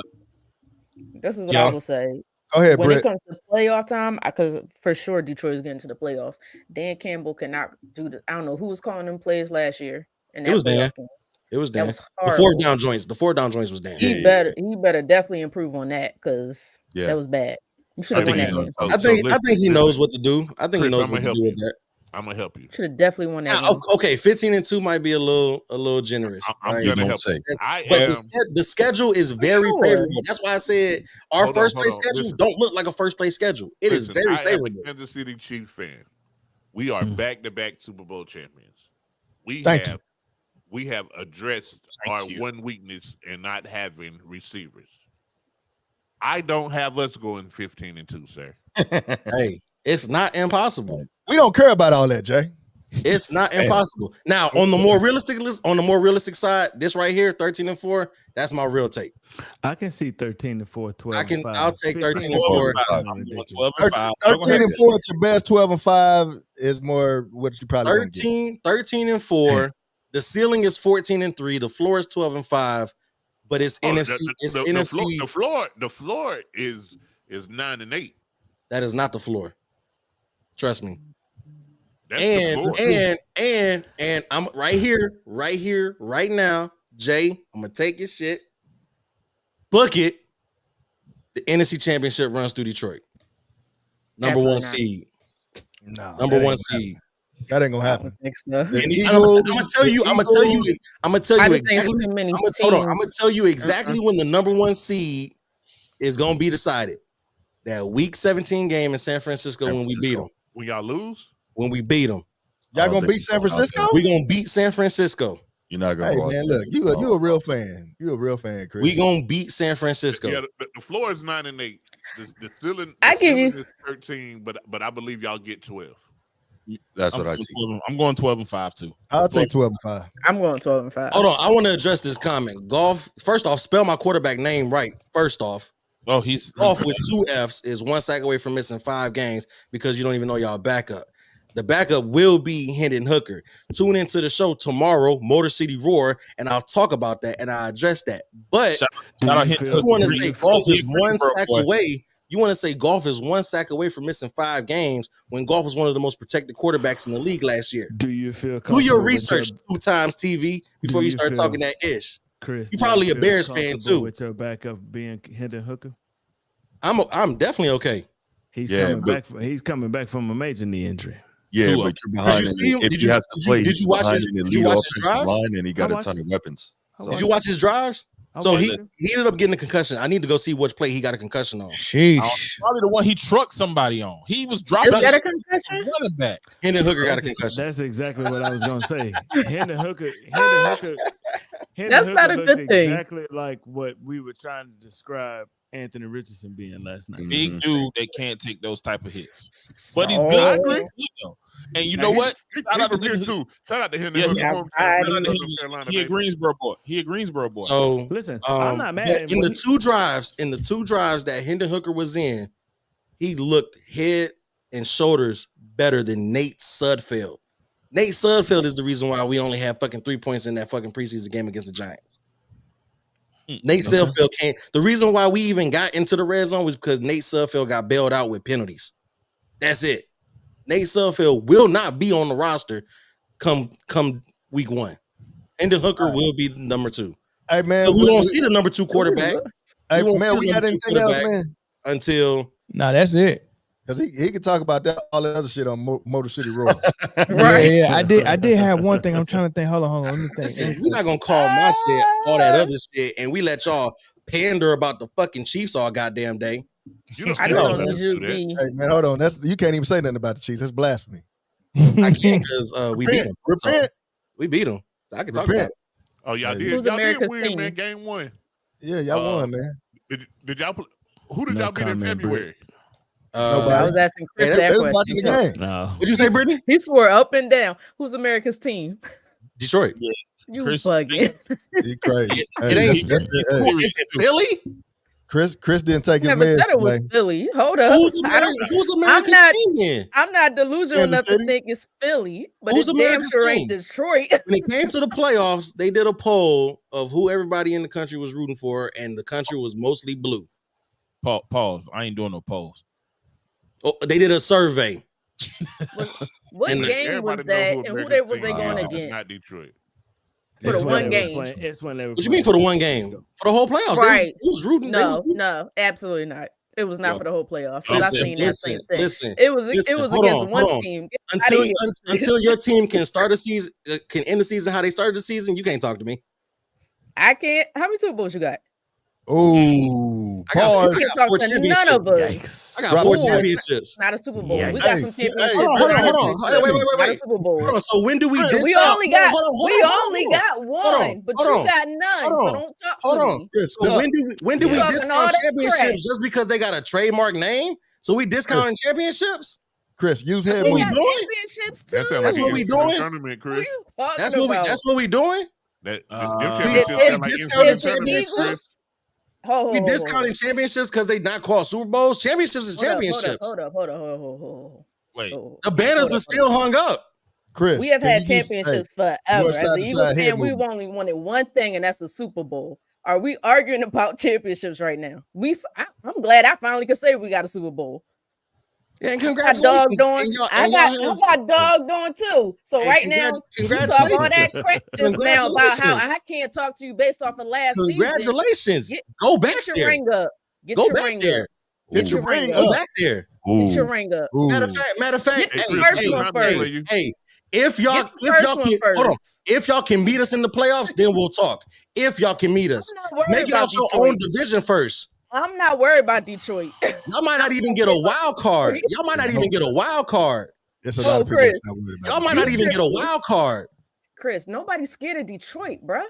Worry about getting out your own division first before worrying about the rest of the league. Please. Hey, that joke I get wasn't real worried sensitive, about the man. rest of the league. You sitting here with the No, you brought it delusionalness here. thinking You brought it about here with me. Chris, You brought Detroit's it- America's team. You brought it You here gotta with me. win first. You brought it gotta here win with me. first. That You is brought it pretty here good. with me. Win. Hey, man, read Well, that then, comment. hold on. If that's Chris, the read that case, comment. Hey, read that comment, man. Hold on. If that's the Which case, one? Win The one on the something screen. first. Then come if that's the talking. case, Win if that's the something first. case, And we only got Long one. account You said still y'all got too one. new Hold to on. winning anything If to that's be the delusional, case- Chris. if that's the Yeah. case, if we talking about You gotta earn delusion. Hold You gotta on. at least earn Hold delusion. Hold on.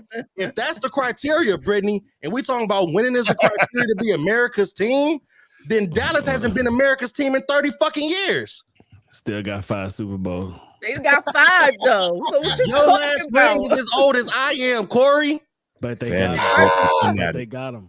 And we they got got 4 championships. They What got are we him. really talking about? We talking about modern day football. We can go blow the dust off them rings. You ain't got Oh, nothing to blow Corey. the dust Yeah, off. you can't. Hey, They weren't even Oh, giving no Corey, and rings the out. thing there. Hey, you know what? me I and love you it. are I love it. rivals. We I don't- love we it. for sure I don't love like it. each other. I love it. But he ain't got I nothing love to it. say. I love the hate. hey, look. I Hey, love look. the They hate. got a lot of I trophy love the cases hate. in Detroit, but Hey, the Super Bowl I'm trophy. gonna remember this episode, boy. And I'm good with receipts, Hey, ain't I? listen, Because I had receipts against you motherfuckers last year. Listen, Chris. Right? Listen. Golf Nobody. wasn't gonna be a top 5 Chris. this. Detroit Chris. wasn't gonna be a top 5 that. I'm good with Chris. fucking receipts. Chris. So nah. Chris. Fuck all that. Nobody. 'Cause Nobody. listen, Nobody. I let even all said y'all anything get y'all till you said delusions off. 15 and I let 2. y'all talk about all y'all shit y'all want to talk about. But because it's Detroit, because it's me, it's delusional. We showed y'all 12-5 with an NFC Championship appearance. Where was the Eagles at last year? Y'all lost to the fucking Buccaneers. Shut up talking to me. Shut up talking to me. And you right, Chris. I'm going to deny that. Dallas, You can't- where was you y'all can't at? say I got the nothing. doors blown off in your own crib. When was the last Stop time the talking to Lions me. made it to the Super Stop Bowl? talking to me. When was the last time the Lions made it to the Super talking Bowl? to Somebody me. answer that question. Stop talking to me. When was the last time the No, Lions no, made it to the Super Bowl? we can't do that what has been, because y'all always like to talk about what have you done for me lately, right? We can't go in the past for criteria. It's all about what have you done for me. Okay, what have Chris, you done for me lately? so you So only- pick a you- goalpost. Pick a goalpost. Are we bringing up history, or what have you done for me lately? Because lately there was only 4 teams in the conference championship, and last time I checked, there's only 3 people on this panel whose team was in the conference championship last season. Chris, y'all blew a 21-point lead. Mad red. Y'all blew a 21-point lead, Will not Chris. be It's okay, man. tolerated. The disrespect. We are no longer the laughing stock of the league. The Panthers had 2 wins. The Panthers had 2 wins last year. Why y'all not I wouldn't put that much red meat in the whole pot of 3 beans. years in a row. Oh my gosh, why is he so Falcons red went right 7-10 3 years in a row. Why we don't talk about them? Yo, even your life behind you. You got chill, fam. You about to have an aneurysm. I'm so sick of the. I tolerated through the bad years. I tolerated through 0-16. I tolerated through Dan Orlovsky through the end zone. I tolerated through John Kitna. I tolerated all the shit. I tolerated retiring Megatron. I tolerated trading away Matthew Stafford. I tolerated all this shit. Put some respect on our fucking name, bro. I did. Y'all go win 10 wins. Y'all go get 10 It's not respect, bro. We won 12 last year. You talking about regress? Up here. Let him we didn't get worse this year, though. We didn't get worse through all season. We got better. No, y'all didn't, but everybody else got better too. No, not better than us. Not better. That's all right. That's all right. That's all right. I will see all you motherfuckers in 19 weeks. In 19 weeks. You won't see me. This is gonna be real bad if the Lions don't do what he's saying. I know where my final destination is. Yeah, I'm already. All y'all. I'm gonna see all. I'm going to the Super Bowl. I want this episode. I'm gonna save it to my phone, and I'm gonna run St. Brown and shit. I'm gonna look at this shit every game day. This go age like Corey's Rams take 2 years ago. No sir. No sir. No Corey, sir. Hey, when we listen, Where do you feel, Chris, hold on. What do you feel disrespected at? I don't understand why you so angry, brother. 12-5. I'm tired of the disrespect, bro. I'm tired of the disrespect.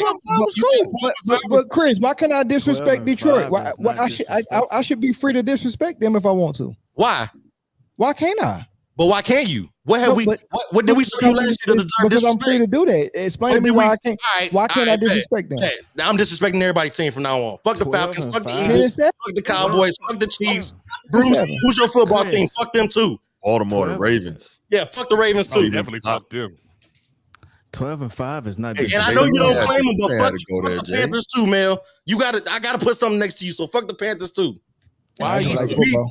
If y'all can disrespect my team, because I let everybody breathe. I give everybody nobody's disrespecting your team. I give everybody talk about their team. I had them at 12-5. I give everybody else talk about their team. It's always shit on Detroit. It's okay. We can show you better than we can tell you. We can show you better than we can tell you. We said was they were not America's team. We can show you better than we can tell you. And it's okay. That's how we said. Meet me in New Orleans. Meet me in New Orleans. Meet me in New Orleans. Meet me in New Orleans. Meet me in New Orleans. Meet me in New Orleans. I'll see y'all in February. Meet me in New Orleans. Yo, we ain't gonna see you in New Orleans, dog. Meet me in New Orleans. Hey, I'll wave to you though when I go there. I'll wave to you. I'll wave to you when I get there. Because there's a better chance of a Lions Texans Super Bowl than the Chiefs making it back. Ooh. Wow. I don't know about that one. See, that's what I like to hear right there. Would you like bet on it? Bet on it. Hey, can't come after that one. 200 that the Chiefs don't make it to the Super Bowl a piece. 200 J, 200 E that the Chiefs don't make it to the Super Bowl. No problem with it. 200. You want to make it more than that? Listen, bro. What? 5? I bet 500 last year. Bet 5. I think we all need to apologize. Your team don't make it to the Super Bowl. We're not gonna make it to the Super Bowl. I'm just betting that the Chiefs ain't gonna make it. No. All right, man. We'll do it this way. We'll do it this way. Hold on. I'll do it this way. Hold on. Bet. Ain't no harm in my blood. Hey, listen. Ain't no harm in my blood. No, bet this. 250, y'all don't make it. 250, we do make it. I bet there's some gravy in it though. What? Make it well. Stop. I can never choose How about this? Detroit over the Chiefs. Because if let's say neither team don't make it, then there ain't no money exchange. So we're gonna bet who has the better year: Kansas City Chiefs or the Detroit Lions. The other teams don't exist. By what standard? Do they? By what standard? That's a real. You don't know when you get there, or just okay. So it ends in the being playoffs a and Super Bowl. It ends with it ends if neither team makes it, the team that went further in the playoffs, the team that had the better regular season record, whatever. Right. I'm gonna tell you one thing that I got on my side that you don't have on yours. History. 15. Oh, and history. Man, he got Patrick 50. Mahomes. Hey, Chris, Andy you're celebrating a NFC championship game. We A lost Cinderella the AFC season. champion. When we lost the AFC championship, we hung our heads low. Nigga, that's not the bar. We get there every year. Every year we're in the AFC championship. You know we're gonna be there. That's cute. Kobe Bryant would be mad as hell at you. That's cute. I'm just telling you the you. truth. Meet me in New Orleans. Yeah, hey, Meet me in New Orleans. I don't want. Hey, can I get my money immediately, or you need a payment plan or some shit? Meet me in New Orleans. Yo, that sound like that 3-on-3 women's basketball team. Hey, ain't celebrating no around. firm shit over here though either. Hey, I'm gonna call you immediately after the game is over. Hey, Mel, Chris gonna be in New Orleans. The only problem is Jared Goff and them boys ain't gonna be there. Okay, Chris gonna be there. Okay, Yeah, we all gonna be there. If Jared Goff don't get to New Orleans this year, he might be in Kansas City backing up 15 next year. Wow. Nah, he gonna be in We New already Orleans. got Wentz. you see the disrespect, bro? Like for what? Yo, why do You you talking feel about he a backup? Come on, Mel. Mel, you better than that, bro. You better than that. The Rams also. You better than that, Mel. You better than that. The Rams thought he was a when did backup. 12-5 become disrespectful though? That's what I don't understand. When did 10-7 become disrespectful for Detroit? Nah, it was. Kansas City. I think Kansas it City was 11-6 last year, bro. 12-5 ain't bad, bro. And Yeah. 10-7. 10-7 ain't bad. Mel, stop, Mel. Stop. Chris, is that what set you off, or is it the America's team things what set you off? The compilation of all the disrespect, all of it. Man, All of it. 12-5 is not disrespectful. Detroit ain't That means you're a America's pretty team, darn Chris. good team. Yeah, 12-5 you is know an in excellent your heart record in the that National Detroit's not Football America's League. Was team. cool. It was so it's America's team, and that 10-7 bullshit. This man said they know was y'all gonna not lose. America's This man said they was gonna But lose how 10 y'all games. America's team? I just told you. Dude, we just won back-to-back Super By Bowls. We ain't winning. America's team. The fuck? Where was America's Swift in team, your bro. press box? Yeah. What is Swift at? Hey, look it up on the internet. The Cowboys are widely called America's team, and I don't even want that shit. You can have it. Right. Yeah, that was in the 70s. That's when it started. But I don't not care real when it talk. was. I don't Real care talk. when it was. I don't care. You can have it. Now, is top it 10 true? fan It's supposed to bases in be the the league. Steelers, but they didn't want it. Like, how did that work? I heard it was I supposed to don't- be the Steelers, but they didn't So- want it. Hey, you know what? Yeah. It's Kansas City because I meet people that have never been to Kansas City, don't even know where it's at, but are now Kansas City Chiefs fans. It blows my mind every year. Lord have mercy. That would be a bandwagon, Oh. but yeah, But- same thing. Chris Wow. researching America's team right now. Yeah, It it's ain't Lord Detroit. have mercy. I can't It's believe not you serious Detroit, about Hey, that. Chris. Chris, there's Hey. no way you serious about that. Chris, Hey, you Chris can't is be upset, man. Not be January, serious about I that. just want to know. January 18th, 2024, which is well into the playoff push. And now over half of the country is rooting for Detroit to win it all. Stop talking to me about who the fuck is and ain't fucking America's team. Dude, everybody Half the loves country America. is rooting about. That's half the not country America's is team. rooting for He found one person. yesterday. He found So one half the- person that said that. Half the Yeah, country Right. was rooting for Everybody Serbia loves an yesterday. underdog story. Y'all wasn't supposed to be there. It was a That's crazy what we Detroit were- report. We wasn't supposed to be there. That was a Cinderella We season, wasn't- Chris. We wasn't supposed to be Back there. up 12. Yeah. 12-5 Back up. division winners wasn't supposed to be there. I can see your Wasn't nose supposed to here. be Back up. I mean, if you Google, Your nose piercing is showing. well, hey, The disrespect is correct. if you Well, Google Chris, who answer is this question. America's How y'all team, America's team in Detroit barely in America? Yeah, exactly. Oh, Y'all don't get talked enough Y'all, about. we, Y'all y'all don't have have to the get revenue suspended from enough. America the way y'all You running don't that have city. the Y'all winning Southern enough. Canada, man. Come on, Chris. Yo, this dude is y'all the almost was definition If of you- Detroit if you- versus everybody. listen, I never if seen you- nothing like yo, that. Chris, yo, y'all you- South Canada, bro. Oh my goodness. listen, Chris, if keep you- that same okay, energy. North Canada. Keep that That's same why energy on y'all 7 losses. I want to see you record after y'all 7 losses too. Don't Hey, come. hey, Don't keep this. don't Can you hide. keep this? Can Yo. you keep this? Hey, Keep Mel. this recording. Mel, I am. since you don't bet money, right? time Hold out. on, And then everybody chop chill. it. Everybody chill, right? Mel, since you don't bet money, and I'm just speaking to Mel. When we don't get 7 losses, when we have a better record than that, right? When we do at least 12-5, right? Or 13-4, you got to come on my show wearing Lions gear, talking my shit. Say less. Who cares? Bet that. Good bet. Hey, but hold on. I'm gonna tell you how whack that bet is. I'm wearing Detroit gear next show on Friday, without y'all having any losses. Don't do that. Don't do that. That's not bad. I can put on the Detroit Lions jersey. We don't need the fake Barry love. Sanders is one of my favorite running backs. We don't need I got a Detroit jersey hanging up in there somewhere. We don't need the fake love. Yeah, I always like Calvin Wrigley. Not Calvin Wrigley. In Detroit, Calvin could you Johnson see Canada fan. from like like Yo, from being in Detroit, Chris, could you look across and see Canada? Yo, Chris is 38 hot. Yeah. 38. 38. Yeah, That boy hot look, as a fire. hey, stop acting like Big Meech, man. Listen. Nah, it's cool. Come on, it's man. cool. That's the bad boys. Act like Big Meech, man. Hey, get out your feelings, man. Hey, you know what? Hey, you know Let's what, move man? out, Chris. It's all gravy, man. Y'all Chris, you still too my big to be people. acting that emotional, man. I still That's why love you y'all. identify with Drake so much. Y'all both Canadian. I still love y'all, man. But okay, let me say this, Chris, real quick. Nah, it's so cool, bro. Yo, listen, I didn't feel any disrespect towards your team. Well, maybe when Jay said y'all South Canada, that was funny. But that was funny. That was funny. But other than that, like I didn't feel any like Mel has a right to have an opinion about what he thinks your team gonna win and loss. We ain't basing stuff off last year because we've seen teams flip the switch. Y'all did. No, y'all was 9-8 last year. I mean, and 3-13 the year before that. Yeah. Hold on, man. Hold on.